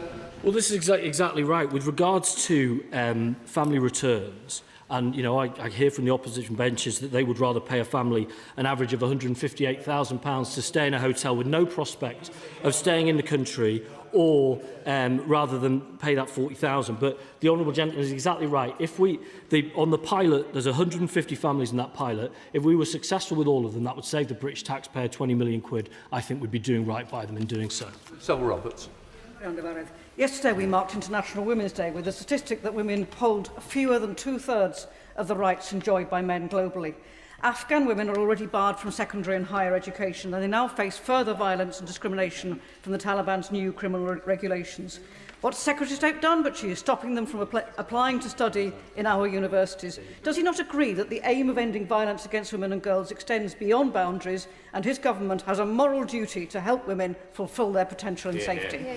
Minister. I totally agree with that. That's why we've offered sanctuary to over 37,000 Afghans via resettlement schemes since 2021. That's before those who have come via the asylum system. The point of difference between she and I don't think is on the substance. It's whether that those sorts of routes to provide sanctuary to people who want to study and have their protection be needed, that they should be run by universities on our behalf without the scrutiny of Parliament rather than the government itself, and I can't agree with that. Thank you, Mr. Speaker. I thank the Minister for his updates. And the Home Secretary last week was absolutely right that the public expect a controlled and orderly immigration system, and I fully support their plans. But can the Minister say more about how quickly the measures announced will be implemented and how the Home Office will ensure that they are properly enforced in practice?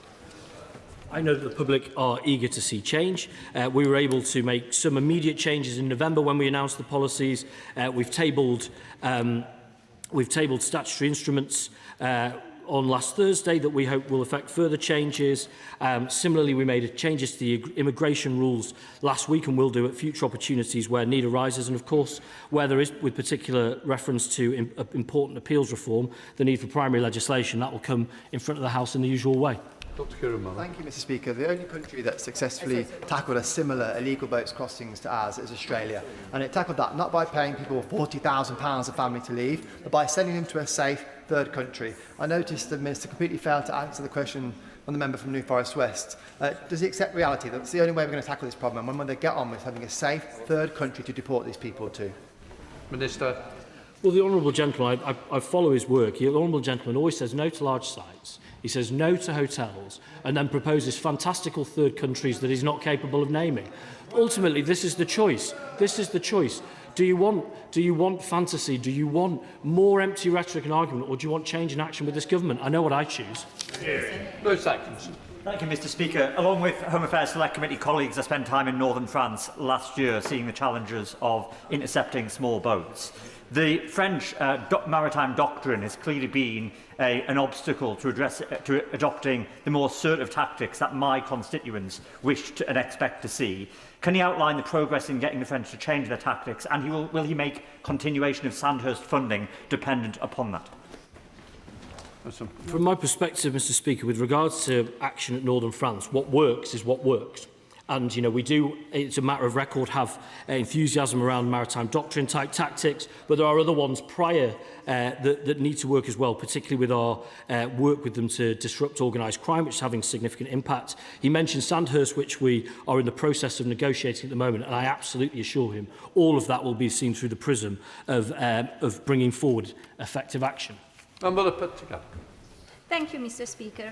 If the government is serious about stopping dangerous small boat crossings and smashing the gangs, there must be safe routes for those fleeing war and persecution. And I remind the House that bombs are falling right now in the Gulf and in the Middle East. What progress has the Home Secretary made on establishing safe and legal routes for refugees so that people do not risk their lives crossing the Channel? Well, the Honourable Lady will know from our announcements in November that we absolutely believe in safe and legal alternatives. She will know that the one-in-one work with France is itself a safe and legal route.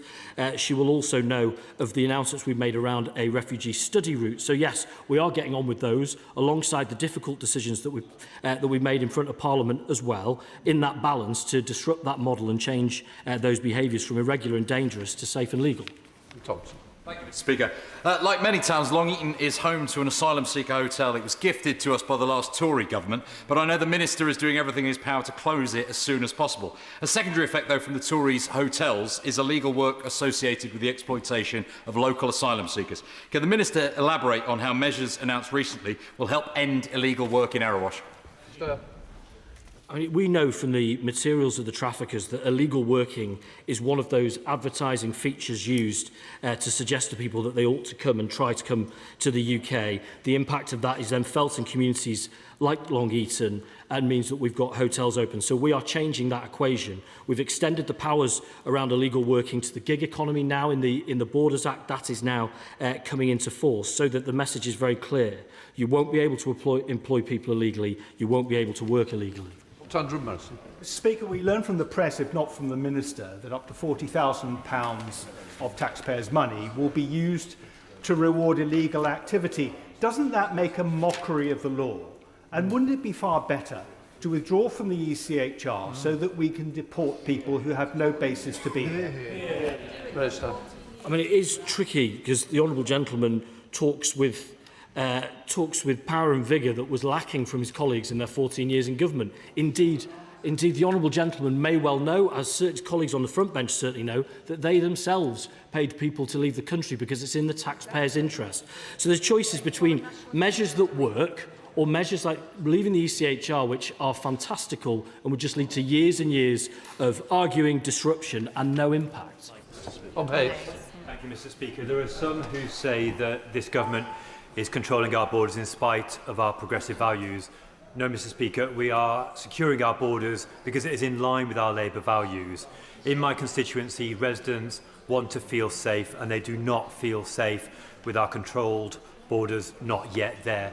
So, wanting to tackle illegal acts, will the Minister set out what this government is doing to stop illegal working, particularly within Deliveroo, Just Eat and Uber Eats? And the Honourable Gentleman is right. I make the exact same assessment of Nottingham as I do in Bournemouth, that those are people who lent into Afghan scheme, Syrian scheme, Hong Kong BNO, Homes for Ukraine, but are rightly fed up that there's 3 hotels in Bournemouth and the impact that that has on their community, and the Honourable Gentleman's vigour in working for their closure is well known. So I totally accept that. With regards to illegal working, so people aren't using those facilities, we've brought in new punishments that mean that if those who work in the gig economy are using the substitution of their labour in order to circumvent legal working rules, that they are caught and punished, and we're doing that at record levels. Emma Slogan. Mr. Speaker, at lunchtime today I chaired a meeting of the APPG on fishing, during which we heard about existential threats to the fishing industry across these islands. Will the Minister agree to come to a meeting of the APPG so they can hear at first hand some of these threats because of the immigration policies of his party? Minister. Well, I would be sure that the subject of the meeting earlier wasn't how to help people work illegally in the fishing industry, as he knows we're discussing today. But of course, I am always open to meet with colleagues to hear about their important work and what they want to see from the government.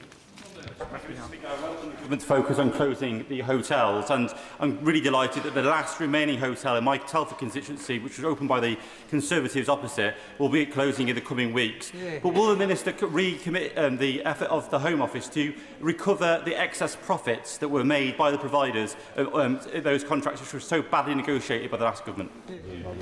Minister. Well, the Honourable Gentleman timed it perfectly, just as the Chancellor joins me, for me to say of the tens of millions that we've recouped from those contracts, not to mention mention the hundreds of millions reduction now because of our improvement with regards to hotels. Nevertheless, all of them will be closed, opened by the Tories, closed by Labour. Dr. Luke Evans. Mr. Speaker, and actually it's useful to raise that because lots of the migrants are going into HMOs, which is a real problem in my constituency. Both I and my Liberal Democrat-run council have raised concerns about what the impact is for our community, but also where people are being placed. These have been raised with Serco, and Serco are ignoring the concerns. Will the Minister meet with me so I can discuss these concerns both by me and the council, because my community are really concerned? Minister. Yeah, of course I will. I want to see equitable dispersal. I'm desperately trying to close the gap between the Home Office and local government so that there is better information sharing. Local authorities shouldn't be surprised. There should be an early conversation about a possible site in their community, not because they'll have a veto, but because they may have a better way of doing things. I'll have that meeting with him happily. Chris Vance. Thank you, Mr. Speaker. I know the Minister will agree with me it's important that we have a working and fair immigration system, but that is not something that we sadly inherited. Constituents of mine in Harlow are rightly concerned that people come here to settle are law-abiding. Will he agree with me that if they are not, then they won't? I totally agree with that. He can assure people in Harlow that every element of our system will incentivise people to come here and follow the rules. And if they don't, that will be a bar to citizenship. That will be a bar for them getting what they want from our settlement system. And that is the right balance for the British people to make sure that our generosity is not abused. Here, Khan. Thank you, Mr. Speaker. I'm very perplexed, and I suspect most Brits would be perplexed. We have more than 650,000 job vacancies, of which more than 165,000 are for unskilled workers.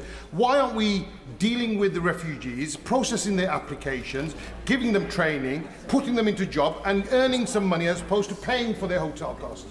Minister. Well, the honourable gentleman will have heard earlier that that we are now in the Home Office making decisions at a quicker rate than ever without affecting the grant rate. So we are making those quick decisions so those who need protection can build their lives in this country. What I can't accept, and he may well have seen the previous session when we were talking about young people in Britain out of work, that so many young people in Britain be out of work and we don't have the aspiration for them to fill roles. Bradley Thomas. Thank you, Mr. Speaker. My constituents want the government to get off their back and get on their side, not to use their hard-earned taxpayers' money to spend up to £40,000 to remove illegal asylum seekers. Will the Minister rule this out?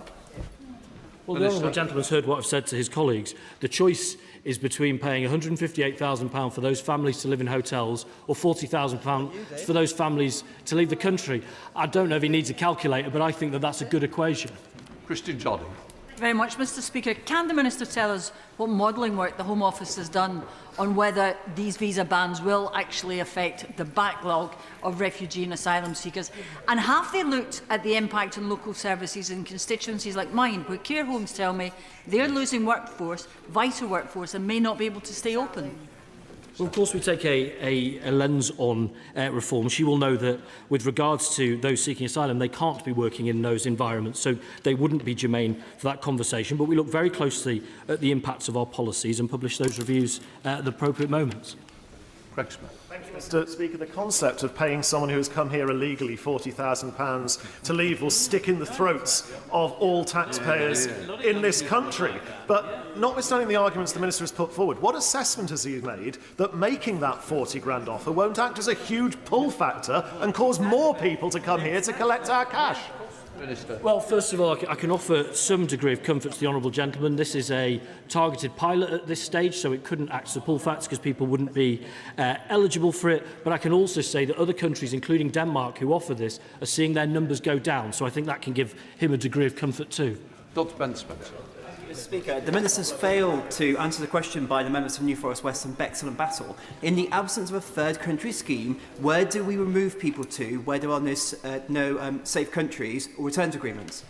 Minister. Well, as I've said to his colleagues, for a start, Rwanda would not have removed those people. It would have removed a tiny portion at an eye-watering cost. We are ramping up removals for those who have no right to be here. But if what the honourable gentleman is really saying is that he wants to rip up the ECHR because he wants to send those people back to countries that aren't safe, he should name which ones.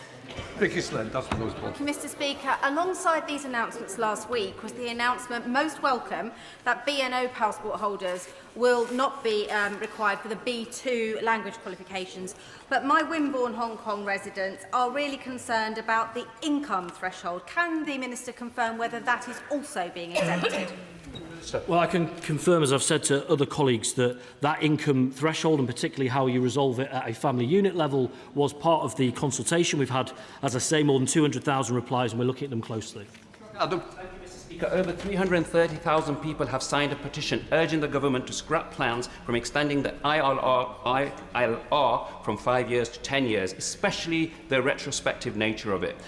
This is going to have a real detrimental effect on the core of our society, especially in the NHS, and this will exploit workers, and they'll be very, very vulnerable to very exploitative bosses. So does the Minister agree, like many of his backbenchers do, that the government must stop this cruel proposal from taking effect? Yeah.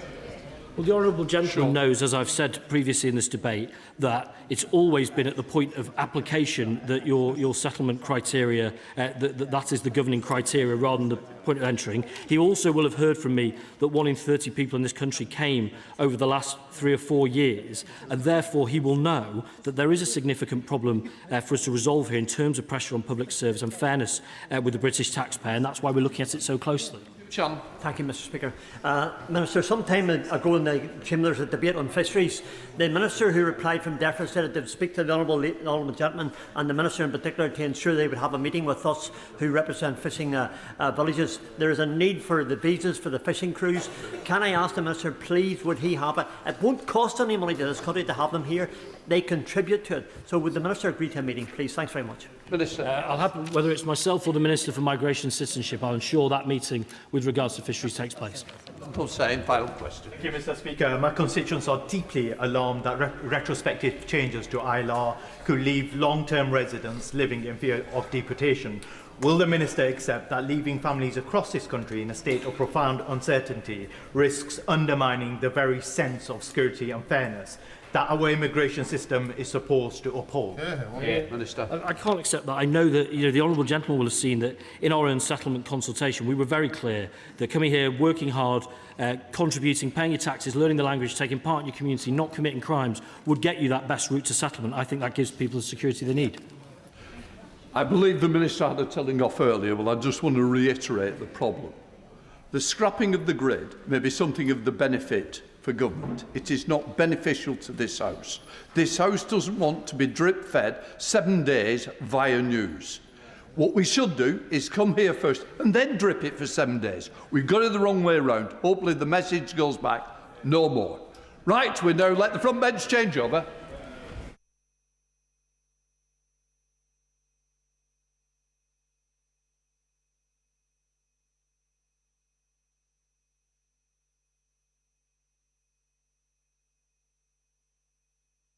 We now come to the statement, the Chancellor of the Exchequer, Rachel Reeves.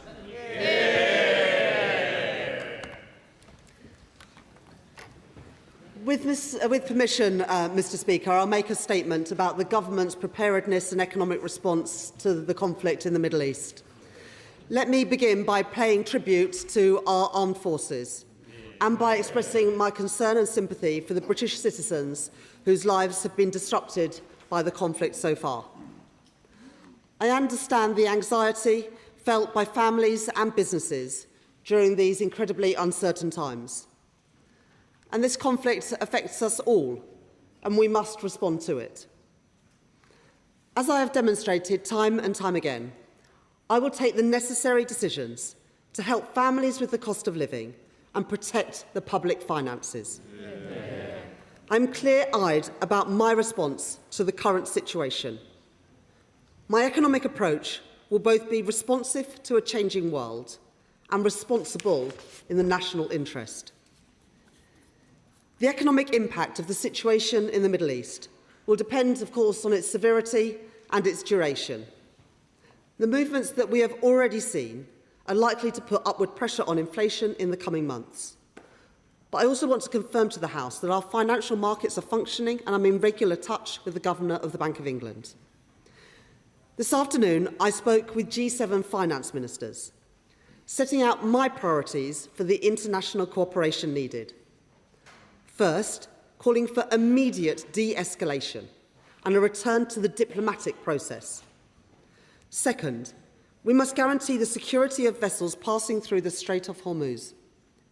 Third, I stand ready to support a coordinated release of collective International Energy Agency oil reserves.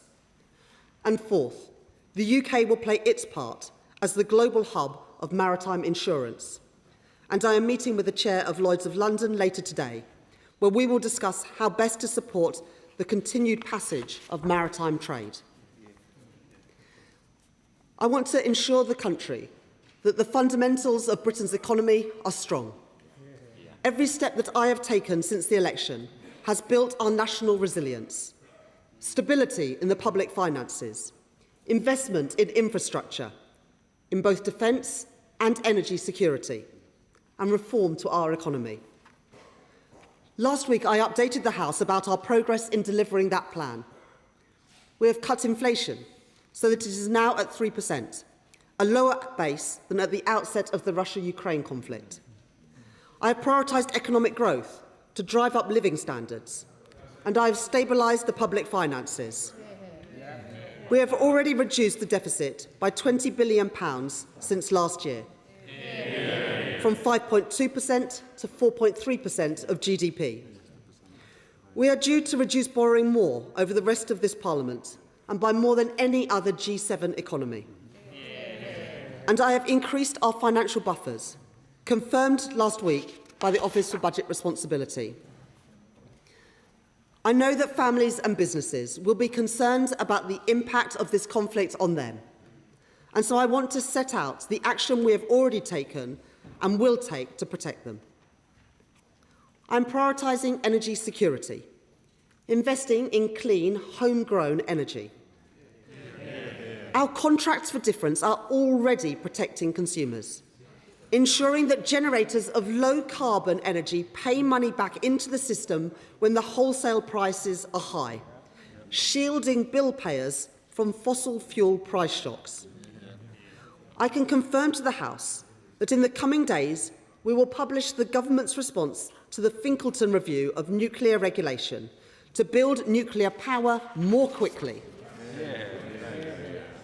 Our energy system is now more secure than it was at the outset of the Russia-Ukraine conflict. In 2025, the UK imported 17% less gas than we did in 2021. And while gas generation is estimated to have set the wholesale price of electricity in Britain around 90% of the time in the early 2020s, this has now fallen by around a third. What this means is that we are less reliant on and less exposed to volatile international energy prices than we were at the outset of the Russian-Ukraine conflict, and that is welcome. I recognise the role that North Sea oil and gas will play in our economy for years to come. Last week, I met with North Sea industry leaders to discuss their role in jobs, investment and growth, and in energy supply. The Energy Profits Levy currently remains in place, and the Electricity Generator Levy will also be activated if prices remain at high levels. I have set out the details of our successor regime to the Energy Profits Levy, the Oil and Gas Price Mechanism, balancing providing certainty to business with fairly taxing windfall profits from energy companies. I have also taken direct action on energy bills.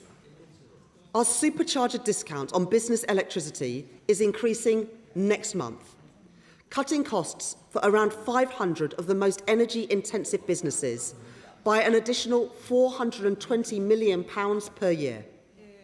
We are supporting the lowest-income families by investing £15 billion in our Warm Homes plan to improve the energy efficiency of people's homes and reduce their bills, and through the Warm Homes discounts, taking £150 off bills for 6 million of the lowest income households. That is a doubling of the number of people who will receive the Warm Home discount compared with those plans that the previous government had. That is in addition to the £117 price drop in the price cap that Ofgem have confirmed from next month. thanks to the wider action on bills that I took in the budget. I want to be clear to families at home that despite the movements we have seen in energy prices in the last few days, the price cap for domestic bills for April will not change, giving families immediate certainty on their bills until at least the end of June. However, I recognise that households who use heating oil face unique challenges. And so I have asked the Financial Secretary to the Treasury to lead discussions with officials and with rural and Northern Irish MPs to explore further action that we can take. And those meetings will happen on Wednesday. The current conflict only increases the importance of the action I took at the budget to reduce energy bills. A rapid de-escalation in the Middle East remains the best way to protect us from rising energy bills. But as the situation continues to unfold, my priorities will continue to be helping families with the cost of living and protecting the public finances. I'm also taking action to ensure that people pay the lowest possible price at the pump. In November, I extended the 5p per litre cut in fuel duty for a further 5 months and ensured that fuel duty will not increase in line with inflation this year. Petrol is more than 8p per litre cheaper today than it would have been under the plans that we inherited at the election. And that discount increases to 11p per litre next month once that extension takes effect. The new cheap fuel finder that I confirmed at the budget is currently being delivered, helping consumers find the cheapest price for their fuel. Almost 90% of petrol retailers have already registered for this. And last week, I instructed my officials to accelerate the integration of the cheaper fuel finder with MAP applications. This week, I am meeting with petrol forecourt operators, and I will not hesitate to call out retailers who fail to provide data to the fuel finder. I am clear that the best way to keep prices at the pump low is rapid de-escalation, and I will continue to monitor prices as the situation develops. I have also asked the Competition and Markets Authority to be vigilant across prices, including essentials like road fuel and heating oil. Let me be absolutely clear. I will not tolerate any company exploiting the current crisis to make excess profits at consumers' expense. I am proud to be the Chancellor that is delivering the biggest uplift in defence spending since the end of the Cold War. And I am committed to giving our military the resource that they need. That is why I can confirm today that I approved access for the Ministry of Defence to the Special Reserve to deploy additional capabilities in the Middle East, meaning that no net additional costs of these operations will be funded by the MOD, but instead will be funded by the Treasury. Mr. Speaker, Madam Deputy Speaker, we don't yet know how long the conflict will last or what further action will be required. But it is my duty to be responsive in an uncertain world and responsible in the national interest, to protect the public finances and help families with the cost of living. That is what the Prime Minister is doing. That is what I will continue to do. And I commend this statement to the House. Shadow Chancellor Melstride. Thank you, Madam Deputy Speaker. And can I thank the Chancellor for advanced sight of her statement and add our firm support for our armed forces. Madam Deputy Speaker, as the Chancellor has made clear, these are very serious and concerning times, and the developments in the Middle East are already having profound consequences for our economy. Oil prices have surged above $100 a barrel for the first time since the 2022 energy crisis. That alone is enough to have huge knock-on effects for households and businesses. Families filling up their car will already have noticed petrol prices increasing. Fixed-price energy tariffs have either been increased or pulled from the market. So we are already seeing British households worse off as a result of this conflict. I'm grateful to the Chancellor for updating the House on the meetings with other G7 finance ministers, and I welcome her commitment to support action to ease pressure on global supply by using strategic oil reserves. That, however, will only go so far. As the Chancellor said, the longer this conflict continues, the more likely it is that we will see a sustained period of higher prices. Of course, that in turn will also have implications for interest rates and for our cost of borrowing. The longer this lasts, the more likely it is that higher inflationary expectations become anchored. If that happens, monetary policy will need to adjust accordingly, which may mean higher mortgages for homeowners who have only just begun to see some relief. And of course, gilt markets have already been responding to these events, which could mean that forecasts we were given just last week from the OBR end up looking very, very different. We must continue to monitor developments closely. But, Madam Deputy Speaker, where we on this side of the House clearly differ with the Right Honourable Lady is in her approach to the economy in the run-up to this crisis. Her gross mismanagement has left us far more vulnerable than would otherwise have been the case. Inflation, to which she refers, was bang on target when we left office. But thanks to the Right Honourable Lady's choices, it rose back up to almost 4% last year, the highest in the G7. And inflation remains elevated. That is far from ideal, given the threat of a significant further spike in energy prices. And of course, extraordinarily, the Chancellor has just now reconfirmed that the government will press ahead with a rise in fuel duty later this year. And borrowing is running higher than was forecast when the government took office. We are spending well over $100 billion a year on debt interest alone. That leaves us far more vulnerable to rising borrowing costs. And the government, of course, is continuing to impose ruinously high taxes on our oil and gas sector and choosing to rely on imports instead of maximising our own domestic energy supply. That is proving to be an incredibly short-sighted approach. But as the Right Honourable Lady has just told us, there will be no change in direction. That is the wrong choice. And more broadly, of course, business confidence has hit record lows and unemployment has risen back to pandemic levels. So our economy is weaker as a direct result of this Chancellor. Now, last week, Madam Deputy Speaker, at the spring statement, the Right Honourable Lady had an opportunity to change course, but instead we got no action at all. Just breathtaking self-congratulation and denial. She had a vital opportunity to come to this House with a plan to get the economy growing.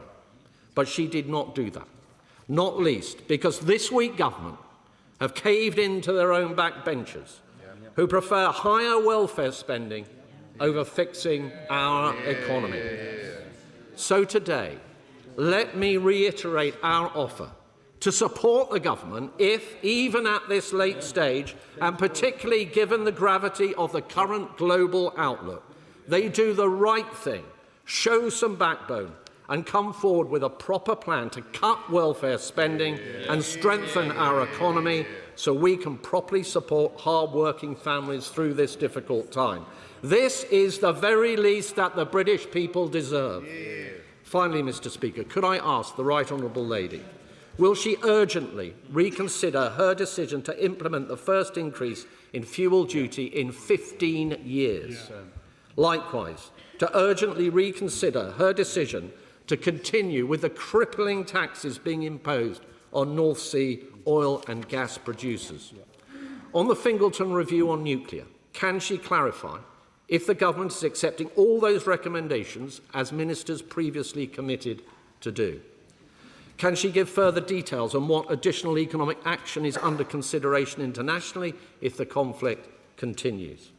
What measures is the government considering to support households in the event of a sustained period of higher prices, and what action is being considered as part of the financial secretary's work to support those reliant on heating oil?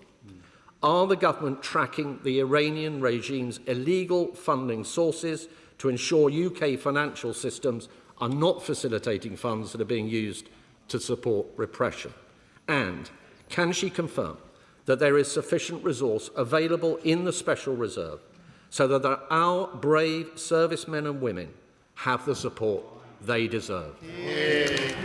Chancellor of the Exchequer. Thank you, Madam Deputy Speaker, and I thank the Right Honourable Member for his questions. The Government believes that the best way that we can protect families and businesses from this conflict is through de-escalation. And we heard nothing in the Shadow Chancellor's response about what the opposition's view is on de-escalation. We believe that it's important that we get back to the negotiating table and don't escalate this conflict. I'm not that sure that that is the view of the opposition party. But we also know that commitment to greater energy security can help guard against shocks. And after inaction and delay from the Conservatives when they were in government for 14 years, this Labour government is committed to investing and building new nuclear, and that's why we're backing Sizewell C and also small modular reactors, both funded at the spending review, neither funded by the previous government, because this government is backing Britain's energy security. This Labour government is backing the industry of the future, such as carbon capture and storage, funded at the spending review, not funded by the party opposite, because we back Britain's energy security.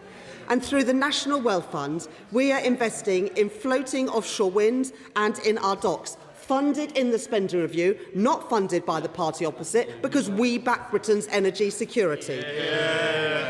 In 14 years, the Tories did nothing.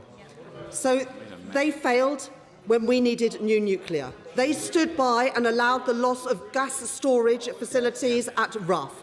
They failed to fix the broken planning system to enable us to build renewables. And they had an effective moratorium on onshore wind, which is the cheapest form of energy. We are taking a different approach in the interest of our economy and energy security. On energy bills, I would urge the Right Honourable Gentleman not to scaremonger. The £150 cut to energy bills that I announced in the budget will continue, as confirmed by Ofgem.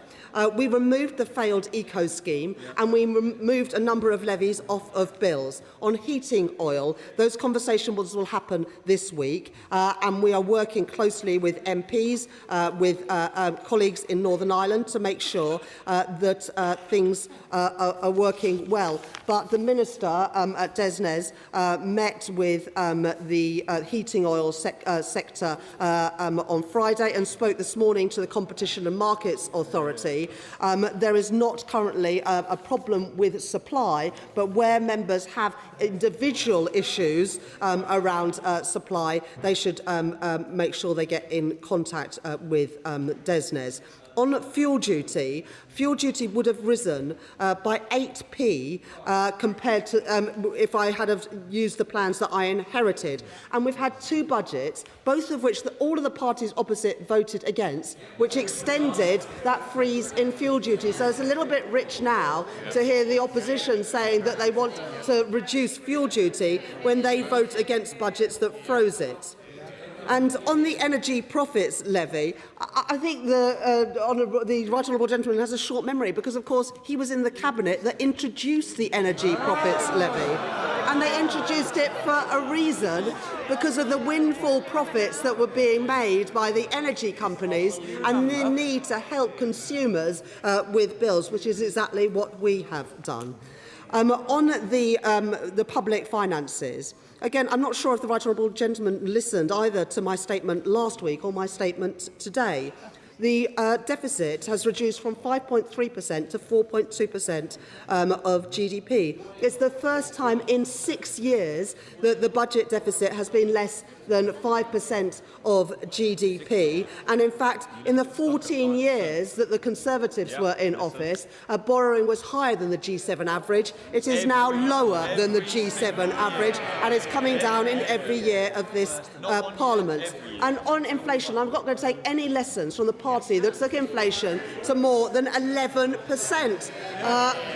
under policy supported by the party opposite. And on welfare, I've got to say, for the former Work and Pension Secretary to say that we should be spending less on welfare, well, it would have been nice if it had done something about it when he was in charge.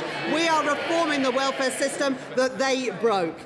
And on Finkleton, we commissioned the Finkleton review because we are determined to build nuclear power, unlike the party opposite. On oil reserves, we have 90 days' worth of reserves of oil imports, and as confirmed by the G7 today, we will be making further announcements of that. On gas reserves, it was the party opposite that closed the storage facilities at Rough, and National Gas have confirmed today that our gas reserves are at a comparable level to last year and the year before that, and that the numbers being reported are utterly misleading because gas comes from a number of sources. It comes from the interconnectors, it comes from liquid natural gas, and it comes from our storage facilities. So again, I would really rather that the party opposite didn't scaremonger when people want certainty.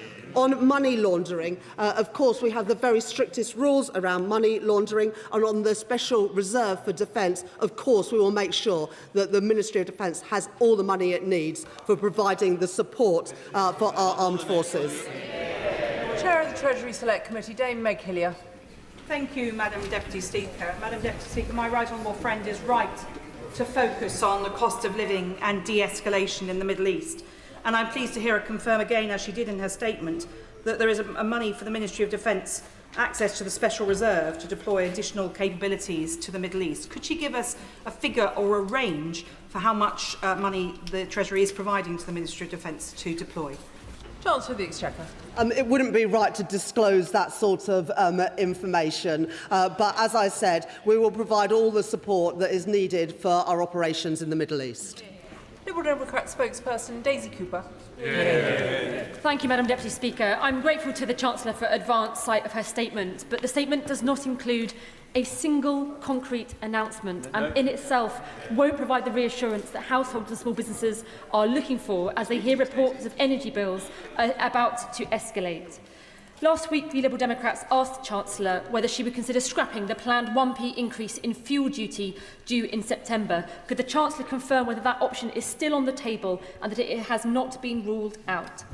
Last autumn, we Liberal Democrats called for a new energy security bank to roll out low-interest loans to households and SMEs. We welcomed the government's Warm Homes plan in January, but can the Chancellor confirm that it could be extended from 5 to 10 years, that it will have a greater emphasis on home insulation, and for small businesses, could their investment in energy-saving measures be excluded from business rates calculations? Madam Deputy Speaker, in the long term, we need energy market reform.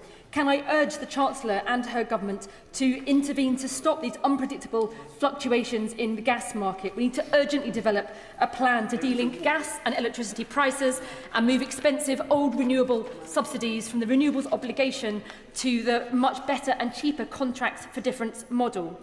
I'm glad that the Chancellor has written to the CMA about keeping an eye on petrol pumps, but last autumn I wrote to the Secretary of State for Business and Trade and asked him to instruct the CMA to investigate bad practices in the energy market affecting hospitality businesses and small businesses as well. The Federation of Small Businesses and UK Hospitality have also asked for this investigation. 6 months on, it still has not happened. Can the Chancellor please confirm that she will speak to the Secretary of State for Business and Development? And finally, Madam Deputy Speaker, on rural homes, we know that off-grid homes rely on oil. They are seeing prices going up already as panic buying spreads. I'm grateful that the Chancellor has indicated there will be a meeting on Wednesday. Could the Chancellor also then confirm that there will be an announcement forthcoming by the end of this week? Thank you. Chancellor. Thank you, Madam Deputy Speaker. The Honourable Lady talks about energy security, but she has never once acknowledged her party's failure when they were in government. In 2010, her party's leader, Nick Clegg, justified opposing new nuclear energy on the grounds that it would take until 2022 to become operational. Well, 2022 has been and gone, but what is here is another example of Britain paying the high price today for the choices of the parties opposite. On the specific questions that the Honourable Lady asks, on energy bills, we announced at the budget £150 off energy bills. That comes in April, and it continues until June by taking the failed eco-levy that the last government presided on over off of bills. And on heating oil, people on heating oil also use electricity in their homes and also benefit from reductions in their energy bill from April. But as I said, the Financial Secretary to the Treasury will be meeting with the relevant MPs this week. On fuel duty, the Honourable Lady walked with her colleagues through the lobbies to oppose the budget measures, which included freezing those fuel duties. So it's a little bit rich of her now to say that she wants us to cut fuel duty. On ensuring that homes are properly insulated, at the spending review last year, I announced £15 billion for the Warm Homes Plan, focused on lower-income families. On contracts for difference, the Honourable Lady is absolutely right that the contracts for difference are absolutely crucial in weaning ourselves off imported oil and gas, and we are in a better place because of the auctions and the CFDs that we have been doing, and the energy infrastructure which we've been building and can build because of the Planning Infrastructure Act, which the parties opposite opposed. And finally, on the Competition and Markets Authority, as I said in my statement, they've got an important role in ensuring that markets are functioning properly on heating oil, on petrol forecourts, and for small businesses. And we will make sure that they fulfil that role in making sure that people are not overcharged for the energy that they use. Bill Esterson. Thank you, Madam Deputy Speaker. Can I welcome the Chancellor's commitment to giving us energy security through reducing our dependence on international fossil fuel markets and moving to clean energy instead. Can I also welcome what she said about her support for jobs and investment in the North Sea, and her commitment especially to protecting consumers through the Warm Homes discount, the Warm Homes plan, and indeed the commitment she made in the budget to taking £117 off consumer bills. She quite rightly pointed out the dire record of the parties opposite on new nuclear. 14 years where they failed. So will she give the commitment that this government will add to its already announced successes on Sizewell C and on SMR, and give that certainty of policy to the industry through a fleet approach both to large-scale and to small modular reactors? Chancellor. Thank my honourable friend for that question. Already we have signed off commitment to both Sizewell C, a publicly funded nuclear power station, and also small modular reactors, which we will build with Rolls-Royce in North Wales. And the purpose of the Finkleton review is that we can build those quickly and cheaply, as the current situation more than ever demands. Sir Jeremy Hunt. Thank you, Madam Deputy Speaker. When I was doing her job, the Treasury rule of thumb was that a 20% increase in energy prices meant 1% more on inflation and 0.5% less on growth. The truth is, it is much too early to know whether she is going to have to find £78 billion to help households with energy bills, as I had to in 2022. But what we do know is that the world is much more dangerous, and there are some big problems in our defence budget. I welcome the fact the government is now committed to increasing defence spending to 2.5% of GDP. But nearly 2 years on from when the previous government made the same commitment, it is clear that that is not enough. So will she unblock the arguments between the Treasury and the MOD and outline a timetable whereby defence spending increases to 3% of GDP, and we are able to defend our interests in the Middle East and our allies in Europe, as this whole House would wish? Thank the right honourable gentleman for his question. And I think this point about it being too early to tell the impact is really important. Of course, we will take the necessary actions to protect consumers and businesses. But the most important thing we can do at the moment is de-escalate the conflict and work with Lloyd's of London and with countries around the world to get those vessels flowing through the Strait of Hormuz. That is what is absolutely key for containing the rises in energy prices. On defence spending, in his manifesto, they committed to getting to 2.5% by the end of the Parliament. We're going to get to 2.6% by April next year. Then we've made further commitments to 3% and then 3.5%. Obviously, we've got a spending review coming up next year where these decisions will be taken in the round. I'm only planning to run this statement until 5:45, so members and indeed the Chancellor can all help each other by asking very short questions, please. John Grady. I'm obliged, Madam Deputy Speaker. The root cause of this issue in Britain is our excessive reliance on gas. That is why consumers in Glasgow East pay much more for the energy. And the Conservatives had an offshore wind auction with no bids. We had an offshore wind moratorium, and the SNP are against any new nuclear power stations. Would my right honourable friend, the Chancellor of the Exchequer, agree with me that we must double down on nuclear, onshore and offshore wind to attack the root cause of our energy costs? Well, we're building new nuclear in England and we're building new nuclear in Wales. We would love to build new nuclear in Scotland, but that will only be possible with a Labour government in Scotland. On renewables, in auction round 7, we had a very successful auction, and auction round 8 will take place later this year. My honourable friend is absolutely right. We need to wean ourselves off imported oil and gas and be more secure with our energy supplies here in the UK. Dame Harriet Baldwin. Thank you very much, Madam Deputy Speaker. And the Chancellor has announced today that she's not really making any changes at this point, and she's calling for a de-escalation. But what would she say to my rural constituent who has heating oil and who has a virtually empty tank after a long winter and now is facing a 100% increase in the cost of that heating oil? I didn't hear anything that would help that particular constituent. As the former Chancellor says, it is too early to know the impact of this, and the key thing is de-escalation and getting vessels flowing through the Strait of Hormuz. And she would have heard what I said about heating oil, that is uniquely affected. People who use heating oil will get the benefits on their electricity bills, but I would urge her to attend the meeting to put the case of her constituent with the Financial Secretary to the Treasury on Wednesday. Ben Goldsborough. Thank you very much, Madam Deputy Speaker. I want to thank the Chancellor and also the Treasury officials for working very closely with the Labour Rural Research Group to discuss the issues to do with heating oil troubles that we are facing right now, with prices going over 200% in some parts. Can the Chancellor elaborate more on what action will be taken with the Competition and Market Authority to make sure that we're protecting our consumers from these price gouging effects that are going on?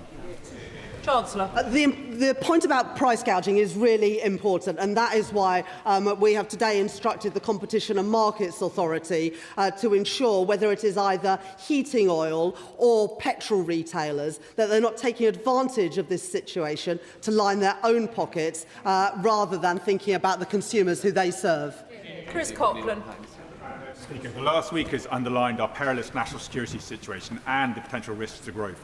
Does the Chancellor agree that now is the time to raise defence spending to 3% of GDP, perhaps funded by borrowing with our European and Canadian allies to reassure bond markets, both to drive growth and protect our national security? Chancellor.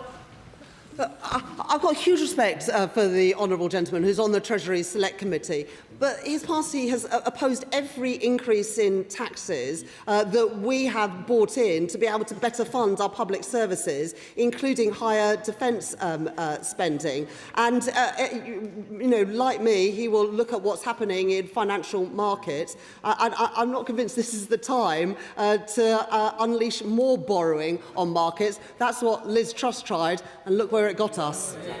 Luke Murphy.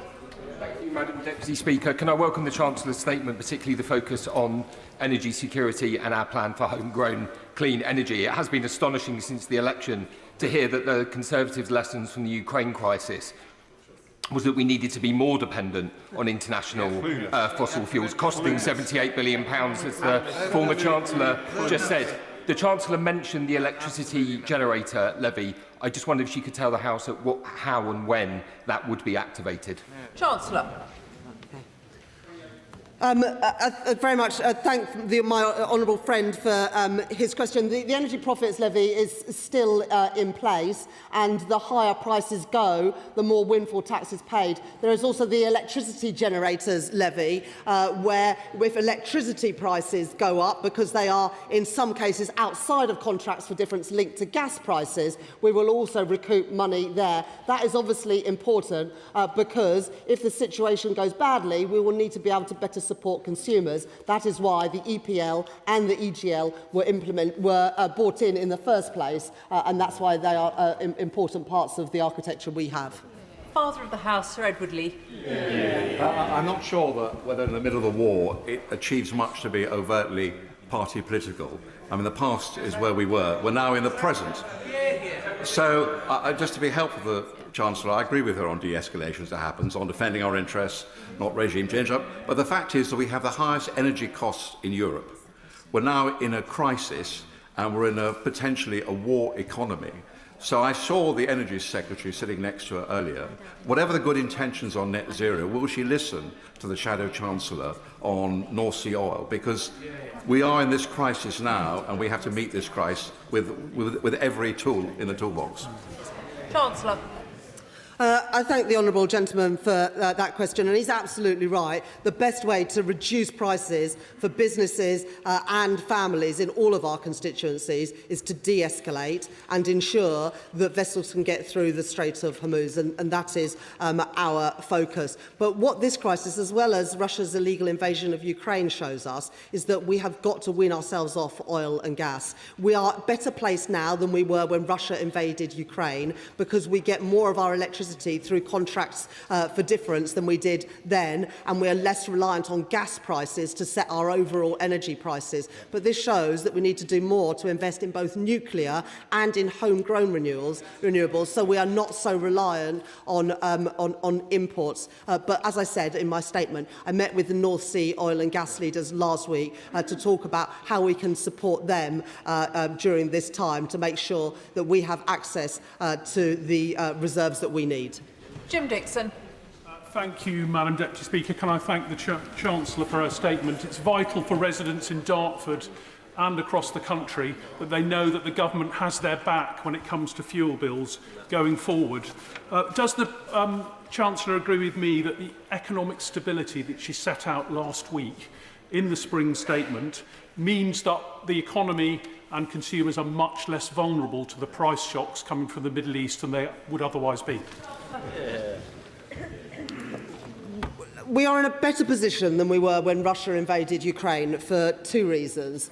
First of all, because of our macroeconomic situation. For the first time since 2019, our deficit is below 5% of GDP. It came down by 1 percentage point of GDP just this year, and the OBR forecasts that it falls in every year, which gives us a bit more of a buffer. And of course, I set out how the headroom against the fiscal rules, both the stability rule and the investment rule, had increased at the spring forecast compared to the budget. But the other way in which we are better prepared is that more of our electricity comes from contracts for difference, which are not linked to the volatile and rising gas prices. That means that bills will be less affected. But just come back to the point, it is de-escalation that will have the most impact on my honourable friend's constituents in Dartford and elsewhere in getting their bills down. Kirsty Blackman. Families are already struggling with the ongoing cost of living crisis, and the Chancellor has failed to bring down energy bills in the way that was promised in the manifesto. As prices continue to soar and international events cause people real anxiety as they're looking at these situations, they're already struggling, they're already feeling the squeeze in the cost of living as more than they ever have before. Will she now recognise that this is a crisis for families, and will she put in real support to help families through the cost of living crisis? Chancellor. I'll just say with respect to the Honourable Lady, on the 1st of April, energy prices will fall by an average of £117 because of the action that I took in the budget. It will be frozen at that point until the end of June. And as the former Chancellor and other members have said, the most important thing we can do now is de-escalate the crisis. But if the Honourable Lady really believes in energy security, she should back Labour's plans to invest in nuclear energy, including the jobs that would create in Scotland. Gareth Snell. Thank you very much, Madam Deputy Speaker. I welcome the Chancellor's announcement, reiteration of the extension of the supercharger scheme, but she will know that that only really helps 10% of energy-intensive industry in this country, and in particular those that are electro-intensive. So with the price per firm in gas pretty much double what it was last week, is she able to set out what help might be available for gas-intensive industry and those electro-industries that aren't in the supercharger scheme? And if the de-escalation doesn't come, that we all hope it does, will she agree to meet with those energy-intensive industries to see how those that are impacted by gas prices can get some immediate relief? Chancellor. I thank my honourable friend for that question, and it is a really important point. 500 businesses will benefit from an increased discount through the supercharger, taking that discount from 60% to 90% from April. And next April, the British Industry Competitiveness Scheme comes in, benefiting, I think, around 7,000 businesses. That is set to go from next April, but of course, we will continue to look at how we can support our energy-intensive industries if the current situation continues in the Middle East. John Glenn. Thank you, Madam Deputy Speaker. Given it was promised at the start of June last year, when will the Chancellor sign off on the Defence Investment Plan? Chancellor. Well, thank the honourable gentleman for that question. I have huge respect for him for the time he spent at the Treasury. As the honourable gentleman knows, the previous government committed to get to 2.5% by the end of this Parliament. We're committing to bring that forward, and by April next year, we will be spending 2.6% of GDP. We will set out the Defence Investment Plan based on the strategic defence review that we did, and of course the previous government didn't even bother to do a strategic defence review. Sam Rushford. Thank you, Madam Deputy Speaker. I've already got constituents in places like Weardale, Teesdale and Gorness Valley who are paying double for their heating oil to what they would have paid a week ago, and some of them simply can't afford to fill up their tanks. Thanks to the fiscal headroom that this Chancellor has created, there is money in the system to support them. Will she look at things like fixed-term payments in the short term, but also in the longer term, perhaps an expansion of the Warm Homes grant to help them to transition to cheaper forms of fuel? I thank my honourable friend for that question. As I set out in my statement, we put £15 billion into the Warm Homes plan at the spending review last year to better insulate people's homes and help them to move to cheaper forms of energy. But I do recognise the immediate problems around heating oil. That's why I've asked the Competition and Markets Authority to look at price gauging, but also why the Financial Secretary to the Treasury will be meeting with MPs, and I hope that on behalf of his constituents in Bishop Auckland, he will be there next week, on Wednesday. Sarah Dyke. Deputy Speaker, since the outbreak of the conflict in the Middle East, heating oil prices have increased by over 100%. It's a harsh reminder that relying on volatile fossil fuel markets leaves households financially vulnerable. Many rural households off the gas grid, like Julian from East Lambrook, aren't protected by the energy price cap. So does she agree that this is unfair on rural communities? And will she take steps to develop a mechanism to protect these householders from damaging global fossil fuel price shocks? Chancellor. The first thing I would say to her and also to her constituent and other constituents that almost every house will use electricity for turning on the lights, and they will benefit from some of these changes that come in on the 1st of April. 4% of households in Great Britain rely on heating oil. It's more than 60% in Northern Ireland. We do recognise the unique situation here. The increase in the price in the last few days does not reflect market conditions, which is why we've asked the Competition and Markets Markets Authority to urgently look at extortionate prices and also ensuring that supply remains stable, because there is enough heating oil available, but what we don't want is people to be priced out of it. Matt Rodder. Thank you, Madam Deputy Speaker. Could I welcome the Chancellor's statement and thank her for the work that she's doing to reduce the dependence on fossil fuels. Could she say a little bit more about the long-term work she's doing to increase grid capacity and to change the planning system to help invest in new nuclear and in solar? Chancellor. I thank my honourable friend for that question.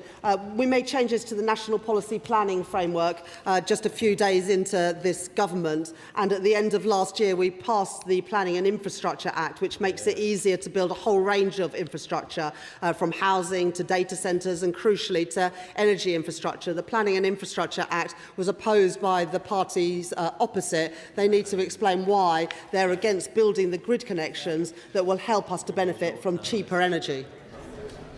Martin Vickers. Thank you, Madam Deputy Speaker.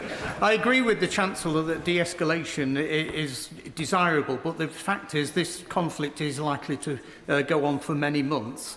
And she talks about reducing our reliance on fossil fuels. I can agree with that, but businesses are operating in the here and now. Exactly. And they want some reassurance that the medium-sized business, forget the 500 that are going to benefit from the supercharger. What message can she give to the medium-sized businesses who are very concerned and are currently having to lay off staff? Chancellor.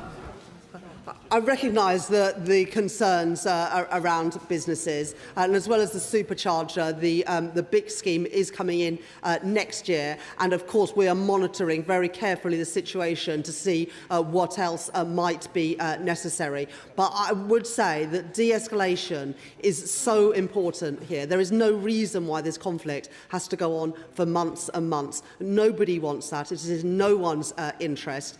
We need to quickly get vessels flowing through the Straits of Hormuz. That is why I'm meeting with Lloyd's of London later today to work through what insurance products can be introduced. And it's why on the G7 finance ministers' call this afternoon, we talked about how we can guarantee the safety of vessels flowing through that strait. Karen Moon.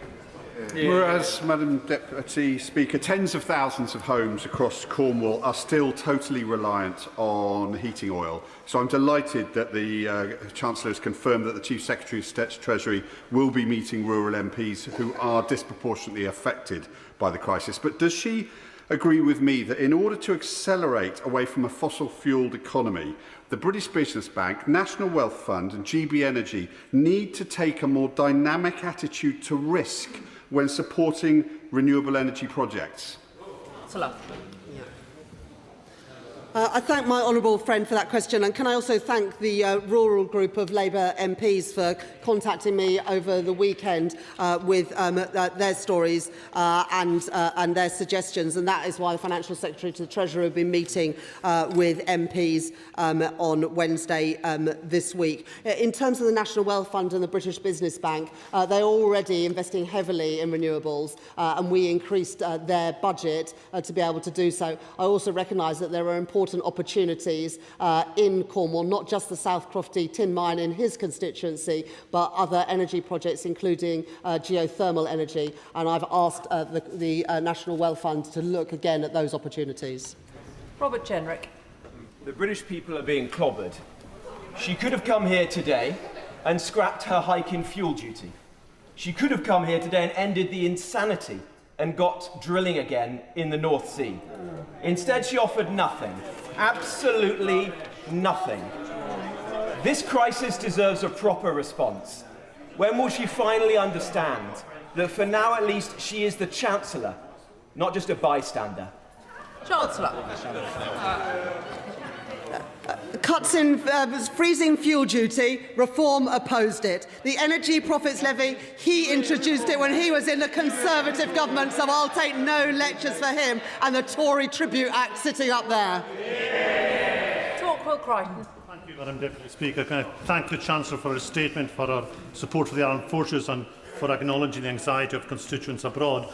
Closer to home, in fact at home, half of my constituents in the Hill and Near outside the town of Strawley rely on heating oil to heat their homes. They face great uncertainty, no guarantee of delivery, no guarantee of price on delivery. I hear what money-saving expert Martin Lewis hears, fears of price gouging and price rises. So I welcome Treasury talks and I hope that they will lead to further scrutiny and regulation of this unregulated industry. Otherwise, I will have to introduce the Chief Financial Secretary of the Treasury to the old Lewis tradition of cutting peat for winter fuel. Chancellor.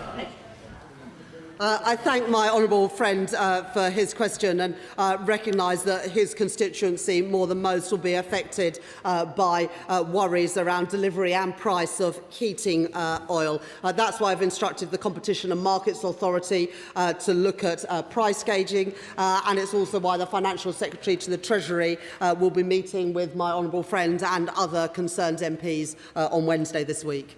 Tom Tugendhat. Thank you, Madam Deputy Speaker. May I ask the Chancellor, looking forward at the decisions she's making on the strategic reserve being used for defence, will that include the availability for the Royal Navy to prepare warships to go to sea? Clearly, there has been rumour over the last few days that one of the reasons why one of Her Majesty's ships, or His Majesty's ships, sorry, forgive me, is not ready for sea is because the contracts are working 9 to 5. Will she be able to fund this properly so that all ships are available as quickly as possible? Chancellor. I thank the honourable gentleman for that question. I confirm that there are no financial impediments for warships going to the Middle East, and that money through the the special reserve is absolutely available for personnel and contracts for all of our operations in the Middle East. Alex Baker. Madam Deputy Speaker, as the Member of Parliament for the home of the British Army, can I thank the Chancellor for her support for our armed forces. My constituency is also home to innovative defence and aerospace businesses, and many are ambitious to expand and play their part in strengthening our national security, but that depends on being able to access the investment they need to scale up. Can the Chancellor reassure these businesses in my constituency that this government will continue to work closely with the financial sector to ensure British defence and advanced manufacturing companies can access the capital they need to invest, grow and create good, skilled jobs here in the UK? I thank my honourable friend for that question. As my honourable friend knows, we have increased the funding available to both UK Export Finance and the National Wealth Fund to invest and support our defence industry. And also I support the work that my honourable friend and the honourable member for York Outer are doing in ensuring that the financial services sector also lends to defence businesses, including scale-up businesses. David Chadwick. Thank you, Madam Deputy Speaker.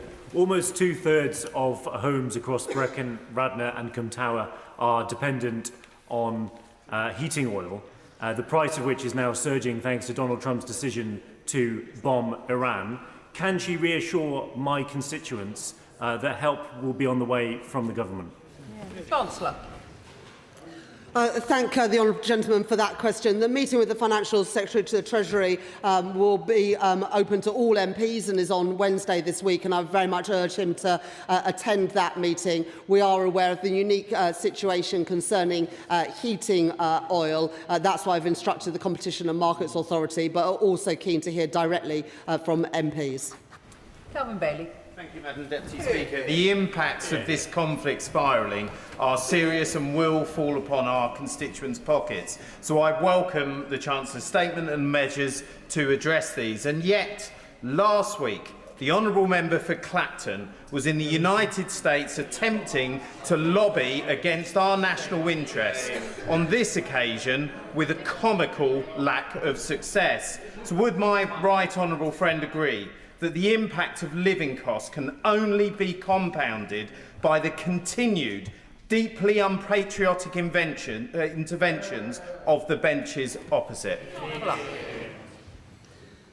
I thank the honourable and gallant, my honourable and gallant friend for his question, and also for his contributions in the debates last week as well. And my honourable and gallant friend knows how important it is to de-escalate because it is our armed services personnel who would be the front line of any escalation of the crisis. And de-escalation, of course, is also in the interests of all of our constituents, constituents, whether it is on heating oil, the price paid at the pumps, or indeed on their mortgage rates. And that is why this government is putting all of our diplomatic efforts into de-escalating this crisis and reopening the Strait of Hormuz. Simon Hall. Speaker, as heating oil prices go up and petrol prices go up in rural North Dorset, my constituents are hearing the Chancellor echo one of her predecessors, I think, effectively saying, crisis, what crisis? She needs to, I think, actively get a grip on this. Motorists in rural areas use their cars because they have to. The vast majority of them are off-grid. They have no alternative to keep warm other than using heating oil. This is a crisis in costs taking place today, which meetings and letters to the CMA are not going to help or address. Can she confirm, she's mentioned that this meeting has been organised on Wednesday and that invitations have gone out for it. Is it, we don't need the Honourable Member for Swansea West gesticulating like some string... Order. The question is for... Forgive me. Sorry. Too long. Chancellor.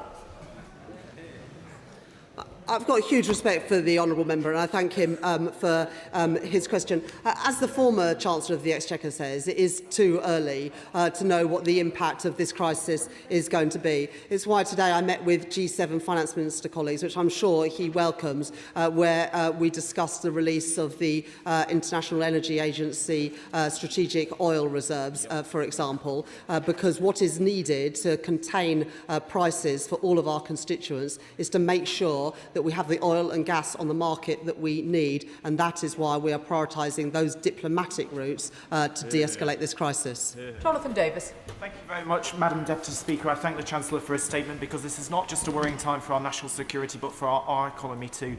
I am pleased to hear about the work that's going on with the Competition and Markets Authority in respect of consumers of heating oil. But perhaps I could suggest to her that she has a conversation with her colleagues in Desnes to expedite the £1 billion worth of community energy investment coming through the local power fund and focus that investment as quickly as possible into rural areas like mine in Derbyshire, because if this is going to be a protracted conflict, that's something that could make a difference. I thank my honourable friend for that question, and I put in £1 billion for the Community Investment Fund in local energy schemes in the spending review last year to make sure that communities are more self-reliant for their basic energy needs. That is a lesson from Russia's invasion of Ukraine, and it is also the lesson of this conflict in the Middle East, that we need to be more resilient, more secure as economy, and that is exactly what we are doing. Ellie Chowns. Thank you, Madam Deputy Speaker. The Iran crisis highlights the urgent need to speed up the UK's energy system transition to clean, green, cheap renewables and energy efficiency. Now, the last time that energy prices went through the roof due to illegal international aggression in 2022, normal people paid the price while huge energy giants raked in billions of pounds in windfall profits. So will the Chancellor guarantee that in responding to this crisis now, she'll do everything possible to protect ordinary households and ensure that no energy company makes profits from this war? I thank the honourable lady for that question. Well, the reason why we have the Energy Profits Levy and also the Electricity Generators Levy is to ensure just that. But if the honourable lady is really serious about energy security and investing in low-carbon energy, I really don't understand why her party opposes the planning reform so we can build the grid infrastructure and opposes both small modular reactors and also new nuclear in Suffolk. All of those things add to our energy security and reduce our reliance on fossil fuels. Why do the Greens oppose it? Tom Hayes. Thank you, Madam Deputy Speaker. I respect the Conservatives opposite, who are calling for de-escalation, but they need to have a word with their leader, who wanted to sign Britain up to a war of choice with changing goals and no clear timescales, thereby contributing to the chaos and the worsening cost of living crisis. The Chancellor has a plan, and we're seeing inflation, interest rates and government borrowing falling as a result. Will she commit to keeping to that plan, to keep bringing down borrowing so that the country can live more within its means and get rid of the awful inheritance left by the Conservatives? Yes, last week's spring forecast from the Office for Budget Responsibility showed inflation coming down, borrowing coming down and debt coming down. Our economy is fundamentally strong, but we all need to see a de-escalation of this conflict and the reopening of the Strait of Hormuz to ensure that our constituents continue to benefit from falling energy bills and falling interest rates, and that is why we're so focused on the diplomatic efforts. Sir Oliver Dowden. As the Chancellor has repeatedly said, at the root of the current economic crisis lies the closure of the Straits of Hormuz. So what conversations has the government had with the Trump administration, both about insurance, but more importantly, about deploying UK military assets to secure the reopening of the Straits? And would she agree with me that a more robust approach might reassure our friends and allies in the Gulf who invest so much in the United Kingdom and where our presence has been noted in its absence? I thank the honourable gentleman for that question. There are two things that are needed to reopen or effectively reopen the Strait. The first is security for vessels passing through it, and that will require a cross-country action involving, of course, the US, but also the UK, France, and we all stand ready to do that, and that was one of the things that we discussed on our G7 finance ministers call today. But once that is provided, we also need to make sure that there are appropriate insurance products in place. We're working again with Lloyds and with the US administration. We are the global leader in maritime insurance, and so we've got an important role to play to ensure that those vessels are properly insured once they do start to move again. Josh Newbury. Thank you, Madam Deputy Speaker. The Chancellor has taken decisive action to bring down energy bills, but as she noted, those who rely on heating oil are often the most exposed to sudden price shocks. Even in my fairly urban constituency, there are hundreds of households in this position, and some have been in touch with me because the cost of heating oil has doubled in a week due to the effect of the Iran conflict. So as the Chancellor works to shield the British public from the economic fallout, will she make sure households on heating oil are protected from the shocking increases we're currently seeing?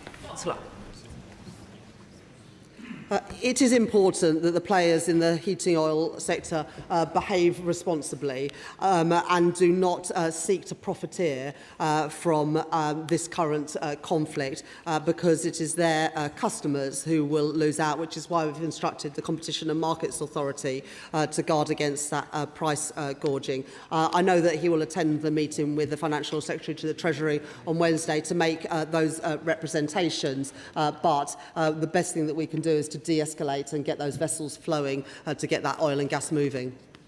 Helen Morgan.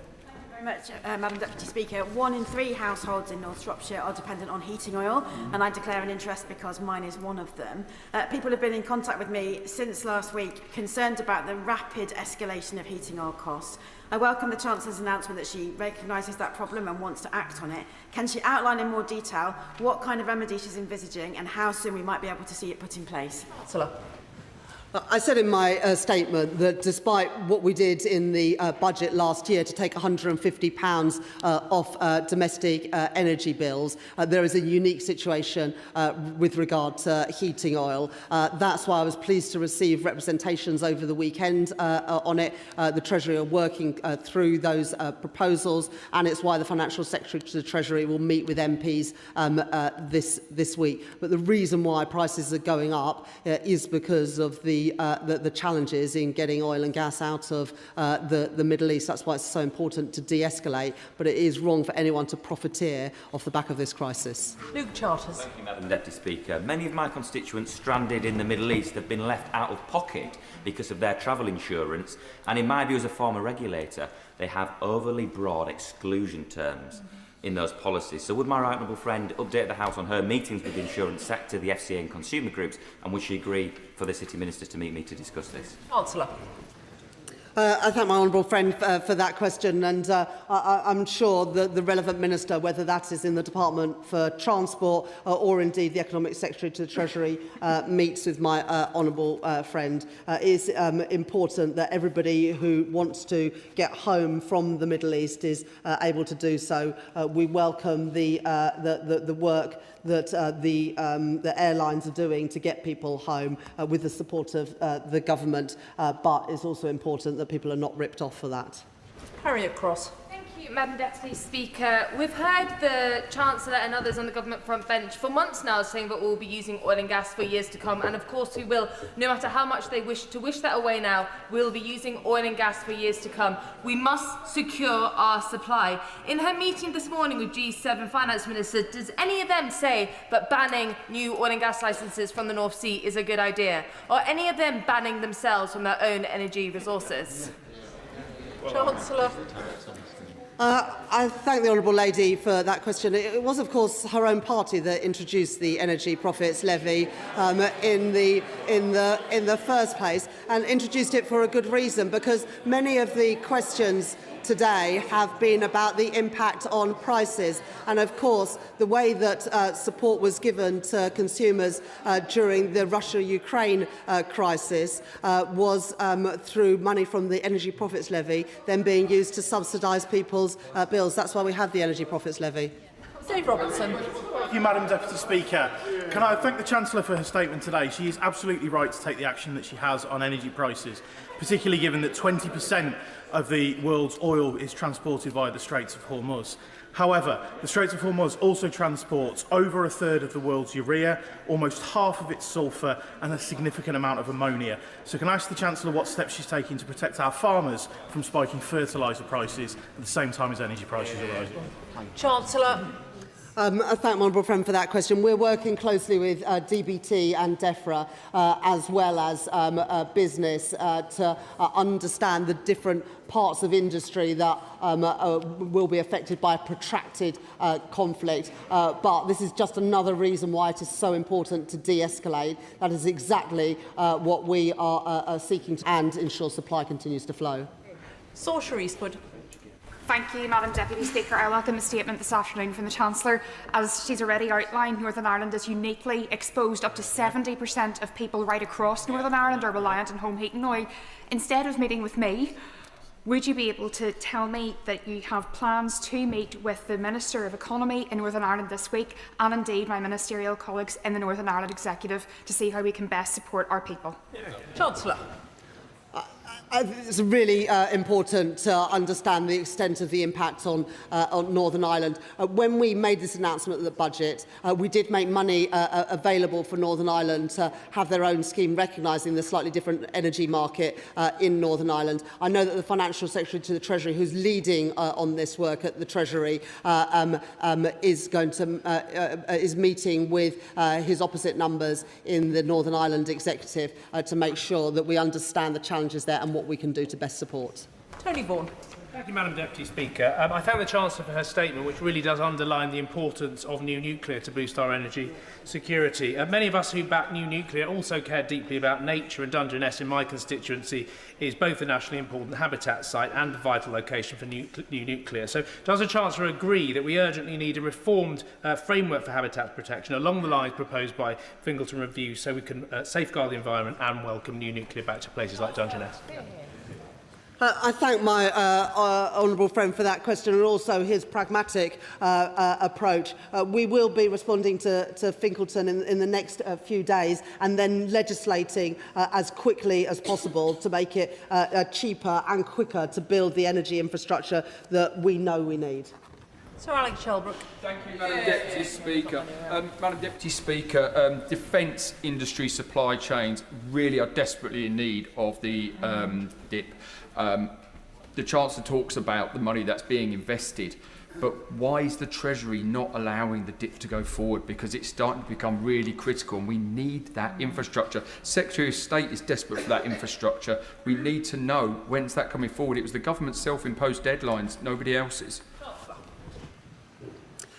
Well, we published the Strategic Defence Review earlier this year, and in the spending review last year, the biggest uplifts in spending were at the Ministry of Defence and at the Department of Health. The previous government said they were going to get to 2.5% at the end of the next Parliament. We're going to get to it to 2.6% by April next year, and that money is already being spent. He doesn't need to worry about that. Peggy Shanker. Thank you, Madam Deputy Speaker. I know that my constituents in Derby will be worried about the devastation that they see across the Middle East, and will agree that de-escalation must remain a priority. But they're also worried about the impact on their weekly shopping bills, their petrol prices and their energy bills. Will the Chancellor agree with me that stability for our businesses and local people is absolutely vital given the volatility that we're seeing internationally? Councillor.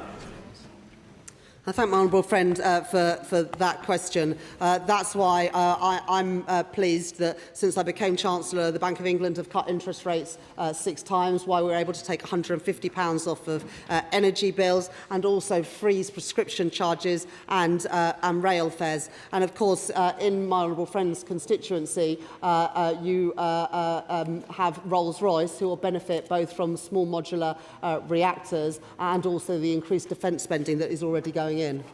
Ben Lake. 72% of households in Ceredig and Preseli do not have a connection to the mains gas grid. And for those who fill their tanks over the weekend, the consequences of the Iran crisis have become very, very real. For those who are still to do so, they're very anxious to learn of when any potential support that might be agreed on Wednesday will be brought forward. Councillor. I recognise that there are significant challenges in some areas of Wales, as indeed there is in Northern Ireland, and I very much encourage the honourable gentleman to attend the meeting with the Financial Secretary Treasury. We have already had representations over the weekend about what is needed, but I want MPs from all parties to be able to contribute to that. But the best way to reduce prices is getting that oil and gas flowing again, which is why it's so important to have both a military solution to get the Strait of Hormuz open, but also an insurance solution, which is what I'm working very closely on at the moment. Can I thank the Chancellor for her statement this afternoon, and I'll allow a few moments for the front benches to swap over. I appreciate a lot of members will be disappointed not to have got in this afternoon. I will try to prioritise them in the next statement, if at all possible. Which brings us to a statement from the Secretary of State for Defence. With permission, Madam Deputy Speaker, I wish to make a statement to update the House on the Middle East. And there's a lot to update, and I trust the House will understand. I want to start by praising our armed forces, who are working 24/7 to protect British lives and British interests in the region. From our 400-strong air defence teams in Cyprus, who I visited last week, to our counter-drone specialists in Iraq, our fast jet pilots in Qatar, our command specialists in the regional defence coordination centres, and everyone working on this crisis abroad and at home. Iran threatens us all, but it's our forces who feel this most acutely. So I'm sure the whole House will join me in thanking them for their outstanding dedication and for their professionalism. For protecting British lives, for keeping us safe, we want to say to them, you are the best of Britain in action. Madam Deputy Speaker, the UK's government approach throughout the current developments in the Middle East is founded on 3 principles. First, defensive, taking the necessary action to strengthen our collective defence. So we took steps from January, weeks before this current war with Iran began, to pre-position Typhoons, F-35s, counter-drone teams, radars and defence in the region, as well as the additional military capability we've sent since last Saturday, when the Iranian retaliation attacks started. Second, coordination with allies. We do not work alone, so we're leading and coordinating our response with NATO allies and other partners, including the US, E5 nations and the Gulf states. And I'm in daily contact with my counterparts, just as the Chief of Defence Staff is at 2. And third, Madam Deputy Speaker, our third principle is legal. We must have a legal basis for our decisions that allows ministers to make sound choices. It allows our military to operate with the fullest confidence. And our UK action is grounded in these principles to protect British people, protect British bases, to protect British allies. Now, Madam Deputy Speaker, in the last week, we've seen Iran lashing out with dangerous, indiscriminate and reckless strikes. In the first day alone, they attacked 10 countries with military and civilian targets attacked, including hotels in Dubai and Bahrain and the Kuwaiti National Airport. British troops stationed at a US base in Bahrain were within a few hundred yards of an Iranian strike, and a small drone hit our base in Cyprus coming from Lebanon or Iraq. And Iraq has now fired over 500 ballistic and cruise missiles and over 2,000 drones. Thank you to the Honourable Gentleman. Iran has now fired over 500 ballistic and cruise missiles and over 2,000 drones. I'm grateful to him for paying attention to my statement quite so closely. And even after the Iranian president's apology and promise to the Gulf states over the weekend, Iran still then struck multiple countries with drones and missiles, including Bahrain, where 32 civilians were injured in one attack and a desalination plant was hit in another. We totally condemn these attacks. They're putting hundreds of thousands of people at risk, including British nationals and members of our armed forces. But, Madam Deputy Speaker, while Iran's current indiscriminate strikes began last Saturday, this Iranian regime has for decades been a source of evil, exporting violence across the Middle East and beyond. It supplied nearly 60,000 Shahid drones to Putin for Russia's illegal invasion of Ukraine. Here in the UK, they conduct aggressive cyber attacks against us and have plotted assassination on Britain's streets. The Iranian regime is a destructive force which has slaughtered protesters in its own streets and inflicts terrible suffering, especially against its own people. We want to see Iran stop their strikes, give up their nuclear ambitions, and restart the negotiations. And as Defence Secretary, my number one priority is protecting British people, military and civilian alike. Since January, we've moved significant military assets into the region ahead of those first US-Israeli strikes. And those preparations made a real difference. It meant we've conducted defensive military operations from day one. Our F-35s destroying Iranian drones over Jordan. Our Typhoons shooting down targets heading to Qatar. Our counter-drone units defeating further attacks against coalition bases in Iraq. We acted early to protect British people and British interests and to support our allies. And as the Iranian response became clear from last weekend, we adapted our actions to the changing circumstances, driven at all times by military advice. So that's why we agreed a new US request for the use of British bases at RAF Fairford and Diego Garcia last Sunday. And that's why I committed further resources to the region last week, including 4 extra Typhoons, 3 Wildcat helicopters, a Merlin helicopter and HMS Dragon. And I can confirm today that Dragon will set sail in the next couple of days. And I want to personally thank all those who are working tirelessly, some 22 hours a day, to get that ship ready. Yeah.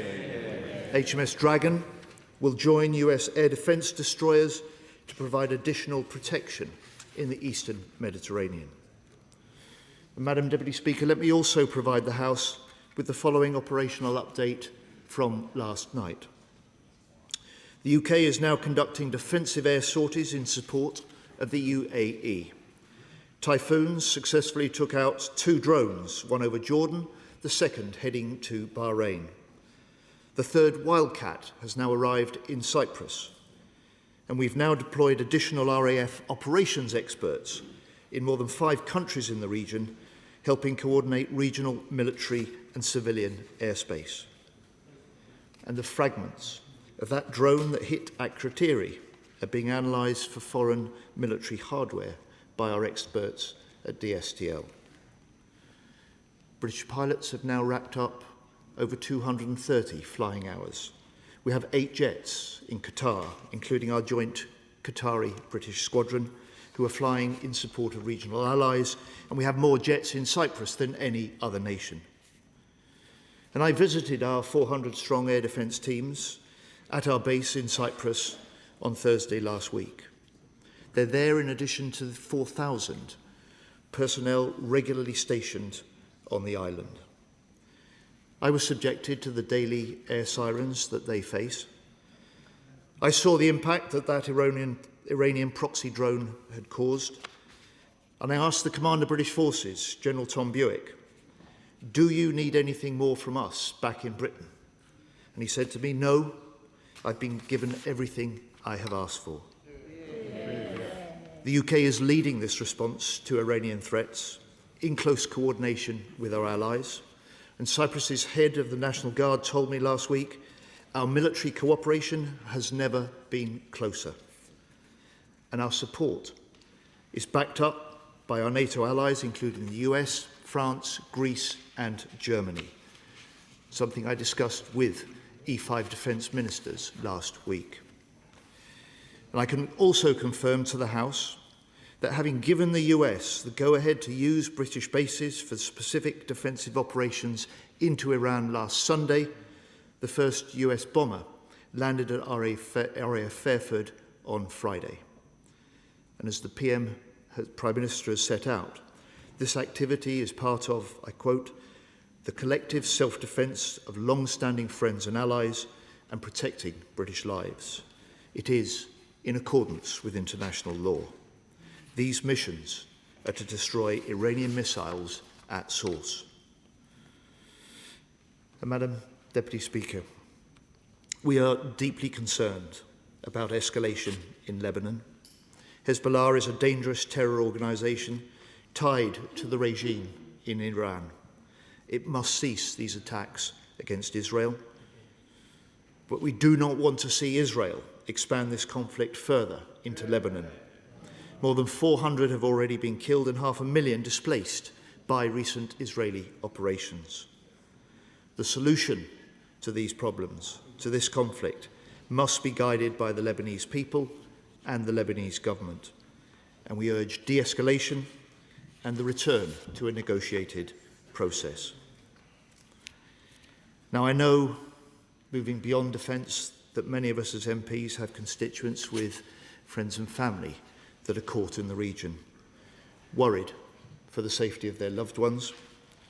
And my right honourable friend, the Foreign Secretary and the FCDO teams are working as fast as possible to get our people out of the region.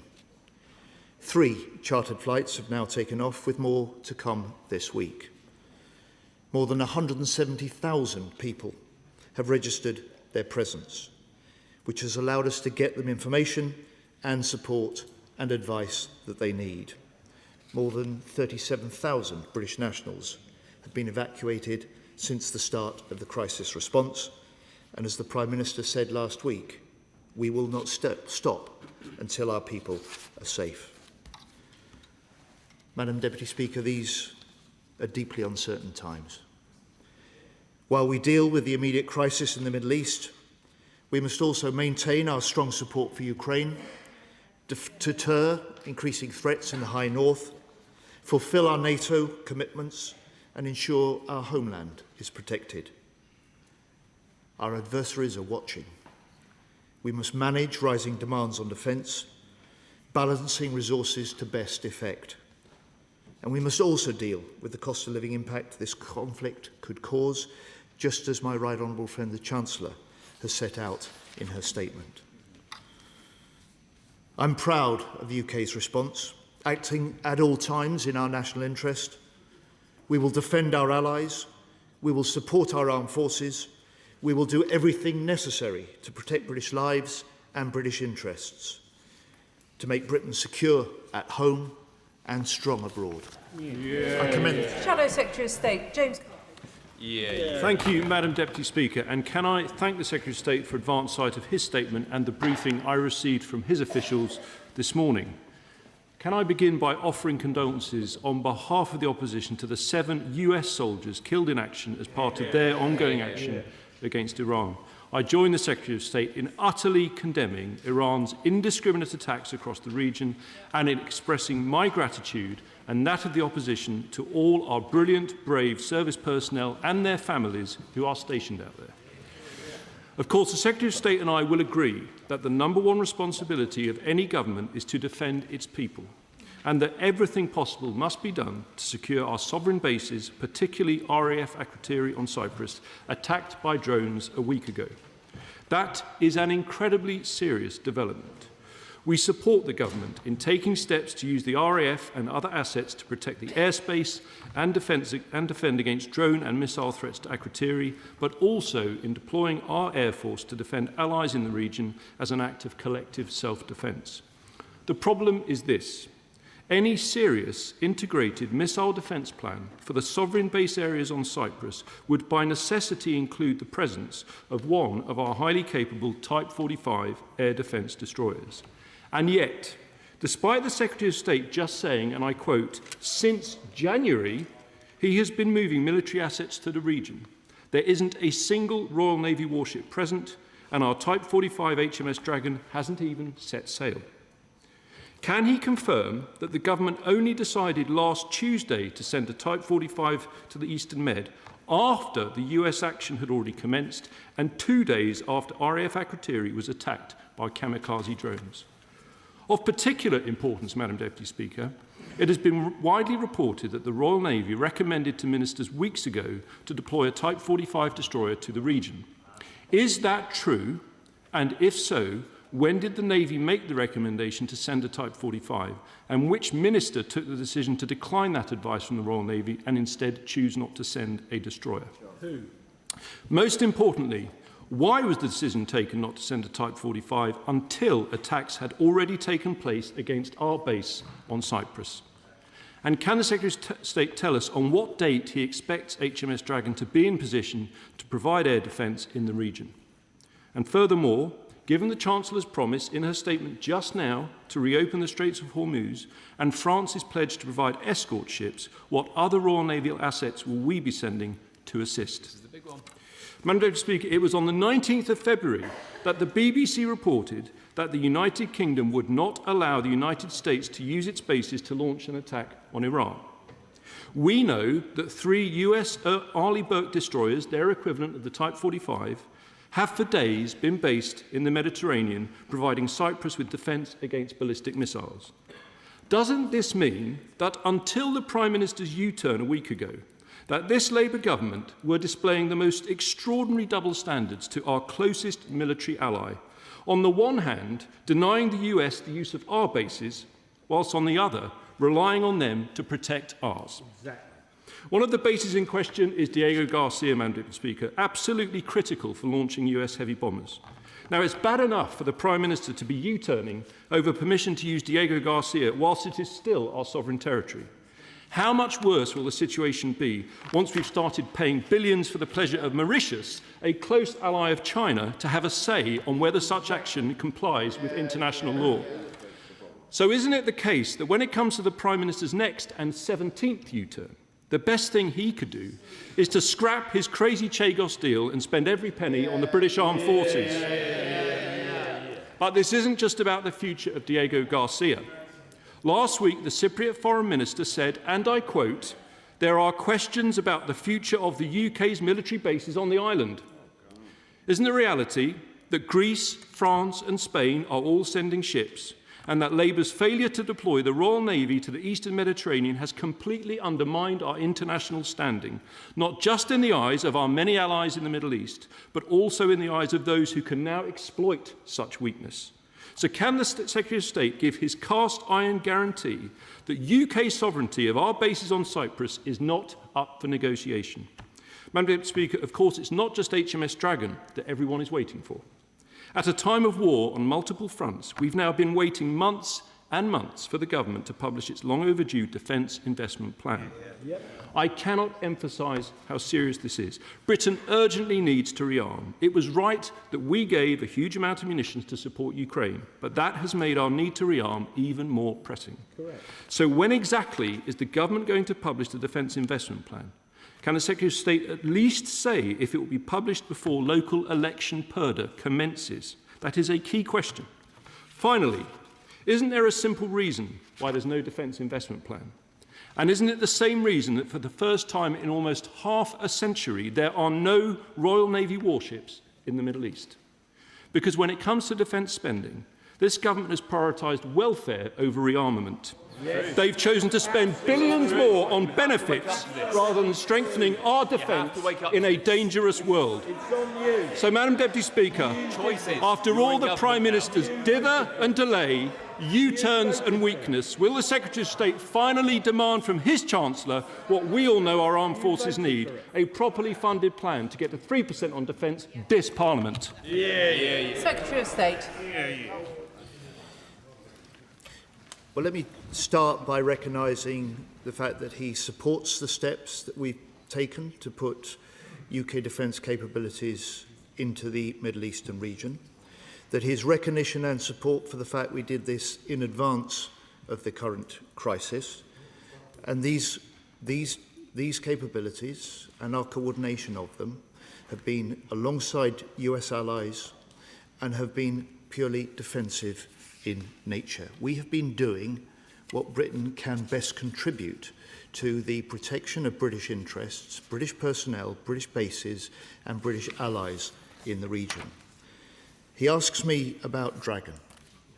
Well, we've been building up that significant military presence in the Middle East since January, which he, for the first time, has recognised and welcomed. It is totally right that as circumstances change, so should our military posture. He asks me when this option of Dragon was first put to ministers.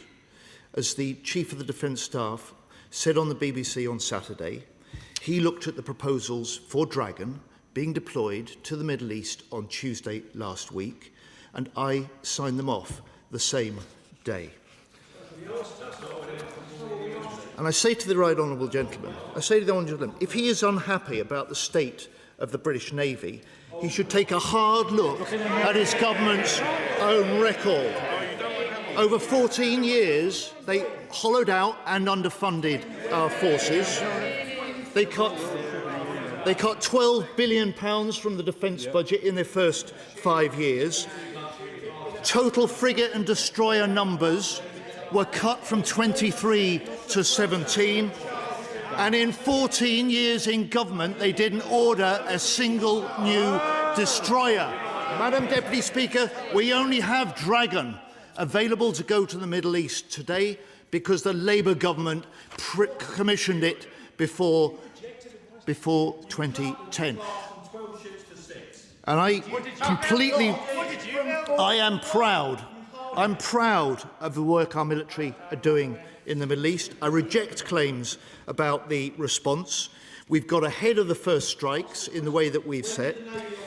And I've been unable to find any evidence, in public or in this House, of the Shadow Defence Secretary calling at any stage for military assets to be moved to the Middle East before the war began.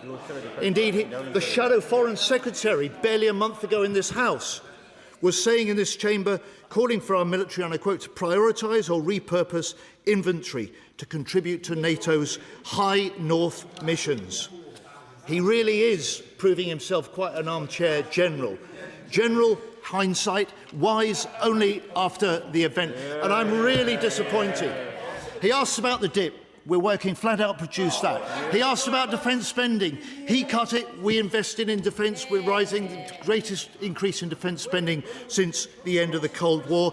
This year alone, we're spending £62 billion on defence. That is £8 billion more than the last year of their government. And I'm really disappointed, and I tell you our forces are disappointed, that he did not stand up and offer an apology for what his leader said on Friday. His leader's claim that British forces in the Middle East are just hanging around is totally wrong and deeply insulting. They are working flat out. in the face of air raid sirens and warnings, to protect British lives, protect British interests, protect British allies, and it's time the Tories did the decent thing, apologised for her remarks and withdrew them. Chair of the Select Committee, Tanmanjeet Singh Desi.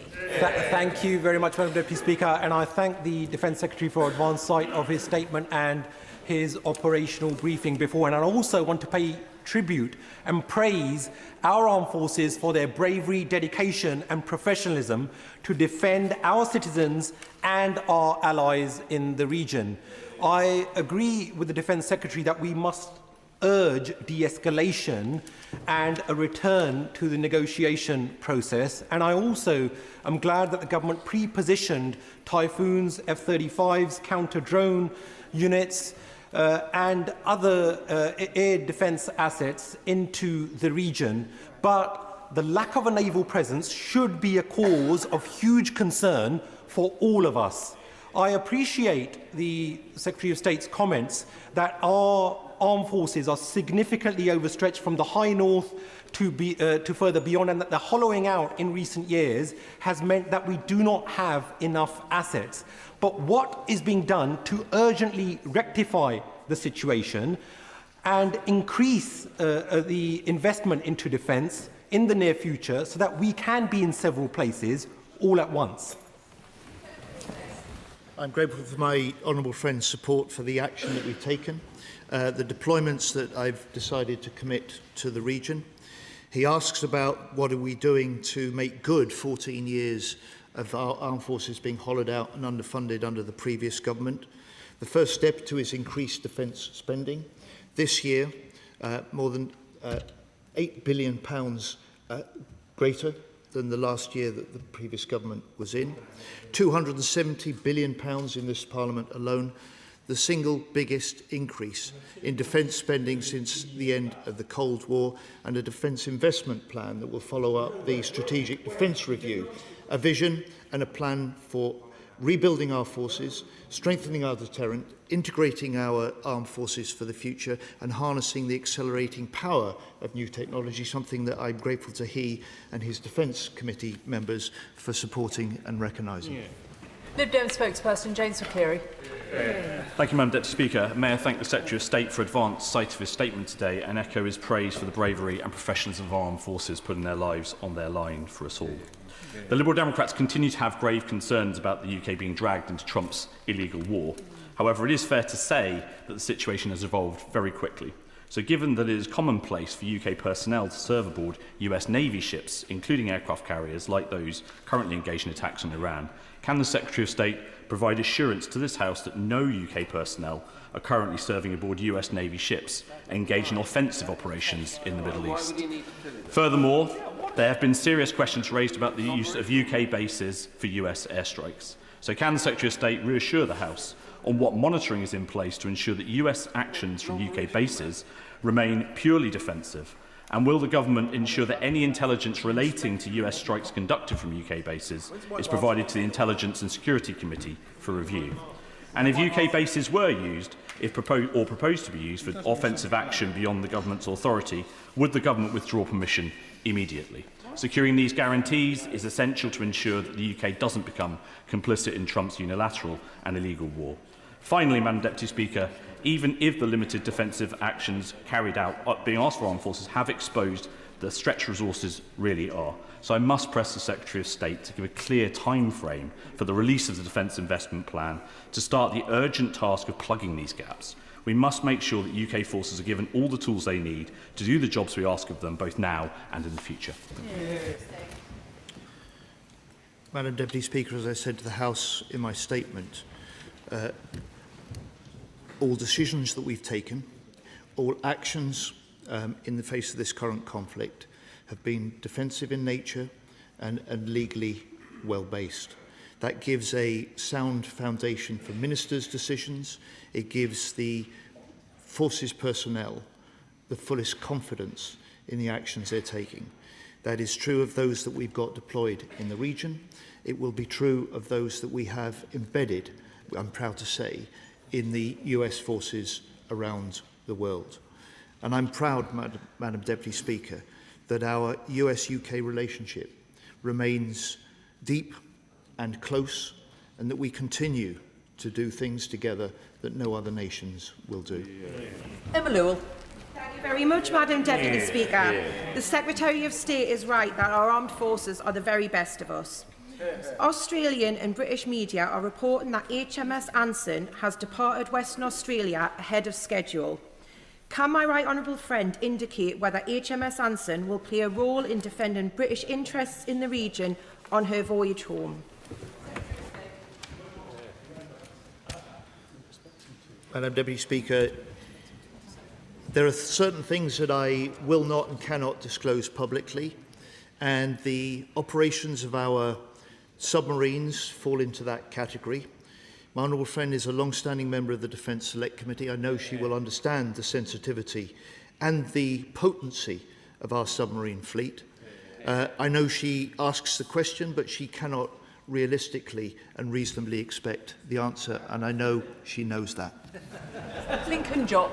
Thank you, Madam Deputy Speaker. Can I thank the Secretary of State for his statement? At that dispatch box about half an hour ago, perhaps unwisely, the Chancellor of the Exchequer delved into the world of military strategy, and she said a couple of things which were slightly alarming.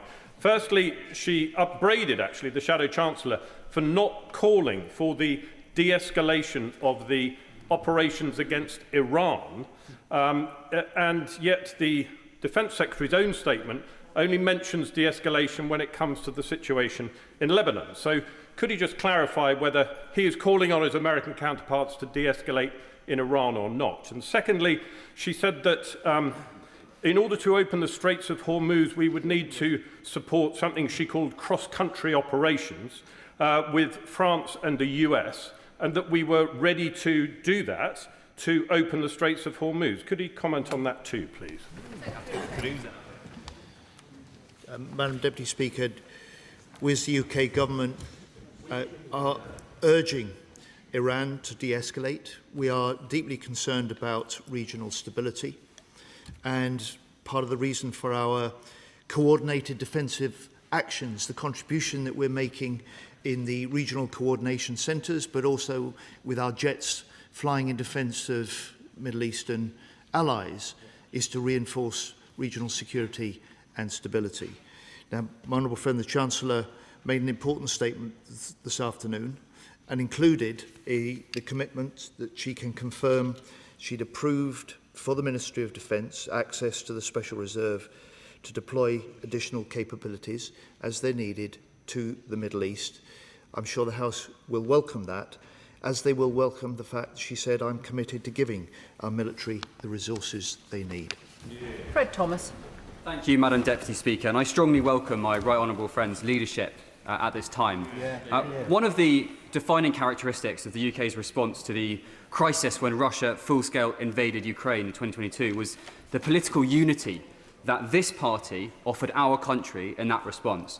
So does my right honourable friend find it extremely disappointing to find the Leader of the Opposition saying that our military are hanging around when they are putting themselves in harm's way to defend our interests abroad? And does he expect, like I do, the opposition Secretary of State to perhaps apologise for that really disappointing, cheap political point scoring? My honourable friend is entirely right. When I had the honour of spending part of Thursday with our personnel on our base in Akrotiri, it wasn't just the teams and the pilots flying the fast jets that are working flat out. The F-35 team I spoke to had deployed at 5 days' notice to Cyprus. It was the whole military personnel on that base, including those looking after and ensuring the relocation of non-essential personnel and families to hotels in the Pathos area. Madam Deputy Speaker, nothing could be further from the truth. Nothing could be more insulting than the suggestion that they're simply hanging around in the Middle East. And I really would like to hear, we didn't hear it from the Shadow Defence Secretary, any of the honourable members on the benches opposite contest what their leader has said, apologise on her behalf, and let's let's have the sort of support that recognises our armed forces. Our armed forces are in the region to protect British personnel, to protect British bases, to protect British interests, and we're proud that they're doing that job. Sir Julian Lewis. I'm not particularly keen on the tone of these exchanges, so may I make a positive suggestion to the Secretary of State? We've heard that Ukraine has offered to assist the United States with its specialized version of anti-Iranian drone technology. Yep. These weapons for bringing down Iranian drones are much cheaper than the drones themselves, whereas the weapons which the Americans and ourselves generally use are much more expensive. Given the difficult relationship between Zelensky and Trump, does the Secretary of State agree that there is a role here for Britain, with its high standing in Ukraine, to see if we can't make a start by acquiring from Ukraine some of these weapons, which we can use in defence of our own bases, and which may then pave the way for a deal between Trump and Zelensky for the wider benefit of the whole theatre? Madam Deputy Speaker, if we take this one step at a time, and I appreciate the Right Honourable Gentleman's suggestion and the tone in which he offers his thoughts. First of all, he, like I, will welcome President Zelensky's declaration that Ukraine stands ready and is offering their experience and their expertise to Gulf states facing many of the same Shahid Iranian drones. We are playing our part. We have the Defence Special Advisor for the Middle East at the moment doing a series of visits to 9 Gulf countries with a team that includes British experts in the Ukrainian fight against Putin's invasion and the technologies they've been using in order to defeat many of Putin's developments and drones. And the Minister for Defence Readiness and Industry is also talking to British firms about the contribution that they could make to supplying the reinforced defences that our Middle Eastern partners so badly need. Please, can I encourage members to ask short questions and the Secretary of State to give briefer answers. Paul Wall. Thank you, Madam Deputy Speaker. I shed no tears for the demise of an Iranian regime which murdered and repressed tens of thousands of its own citizens, particularly women. But I'm proud that this government has not joined the US and Israel in this reckless war, which lacks a clear plan and which is hitting my constituents in the pocket and is threatening the global economy. Given that this government has its own independent foreign policy, it's not the handmaiden of Washington, as the Tories would want it, and nor is it the poodle of Putin, as Reform are. But can the Defence Secretary now tell me how important it is that the Chancellor is providing new funds for our armed forces who are defending British interests and British citizens in the region? I do indeed, Madam Deputy Speaker. My honourable friend is right to underline the statement and the commitment the Chancellor made this afternoon to this House.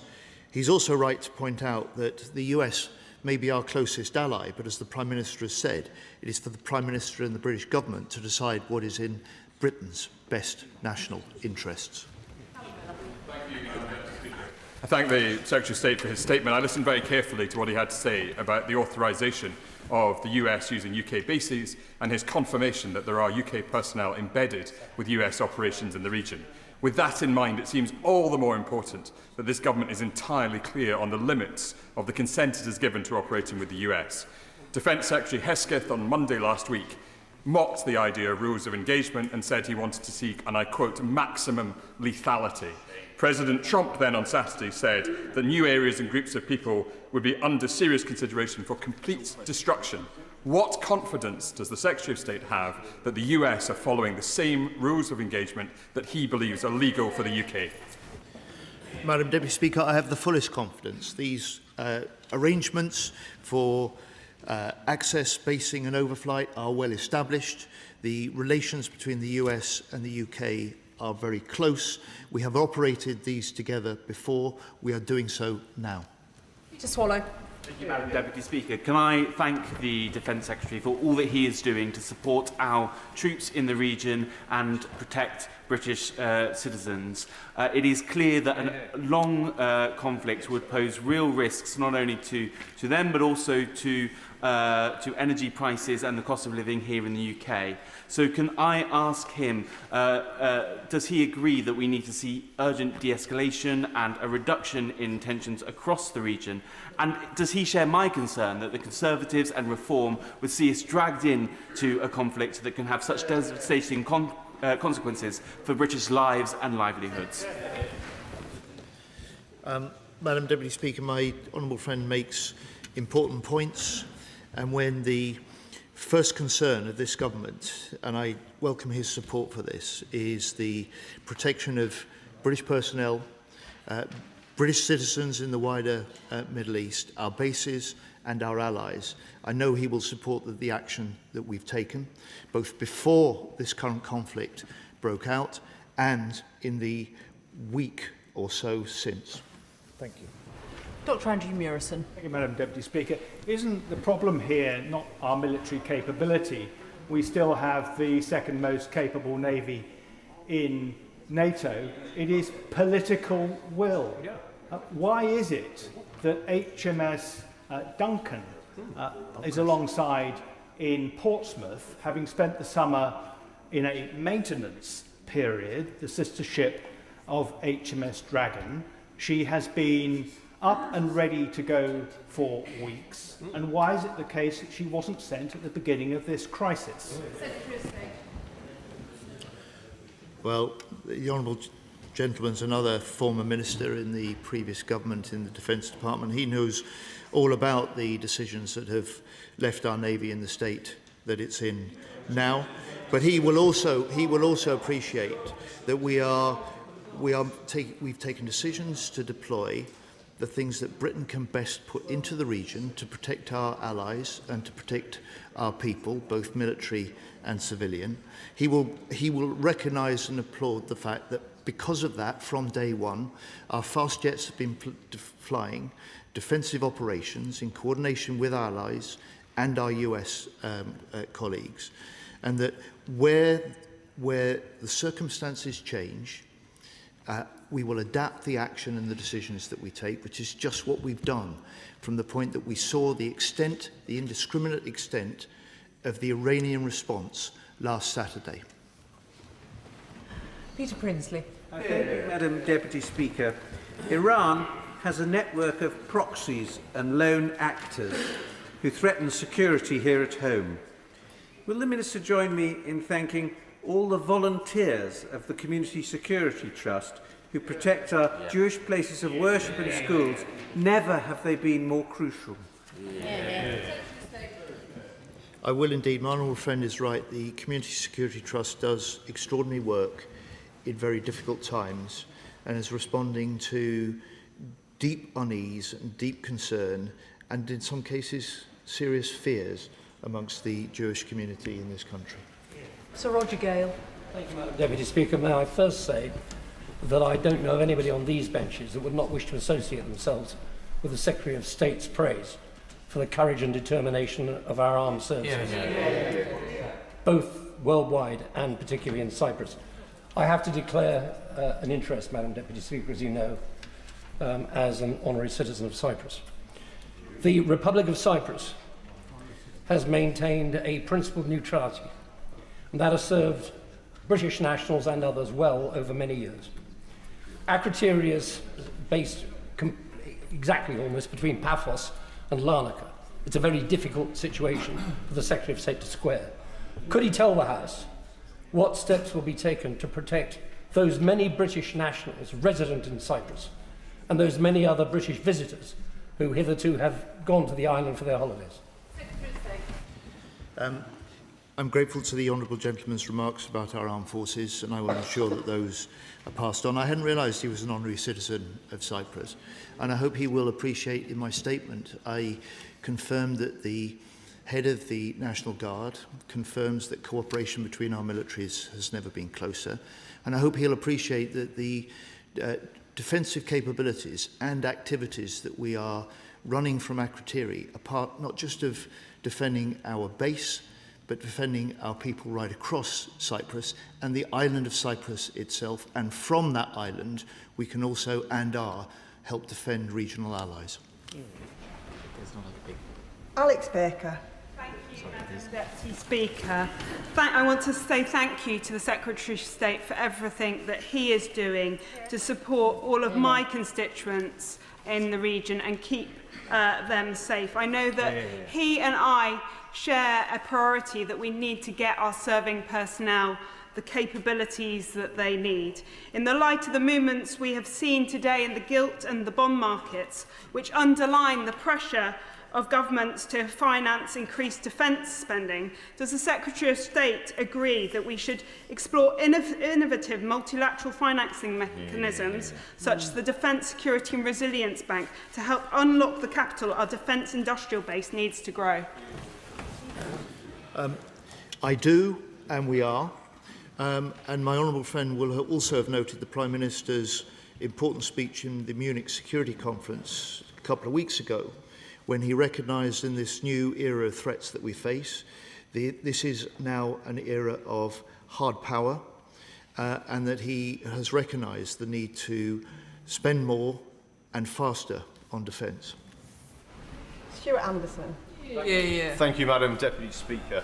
I visited the UK-US Bahrain base at the end of last year, and on the 5th of January this year in the Venezuela statement, I said that we were exposed in Bahrain with the naval assets. The Secretary of State has rightly said from the January they've ramped up the UK presence over there. If last Tuesday was the first that the Chief of the Defence Staff saw a request for naval assets to go to that region, what has gone wrong during that time, and is this a strategic failure to take that long to put those assets on that desk? Madam Deputy Speaker, I've explained to the House the range of defensive capabilities that we put into the region ahead of this current conflict. When we saw the scale of the Iranian reaction to the strikes, the retaliation from Saturday onwards, it was clear we needed to do more, and I have, and I've explained that to the House. I've also explained that these aren't just British defensive assets deployed on a fully legal basis. These are deployed in full coordination with our US and other allies. And HMS Dragon, as I've explained, will take up its position in the Eastern Mediterranean alongside other defensive destroyers that the US has already deployed in the area. Alex Ballinger.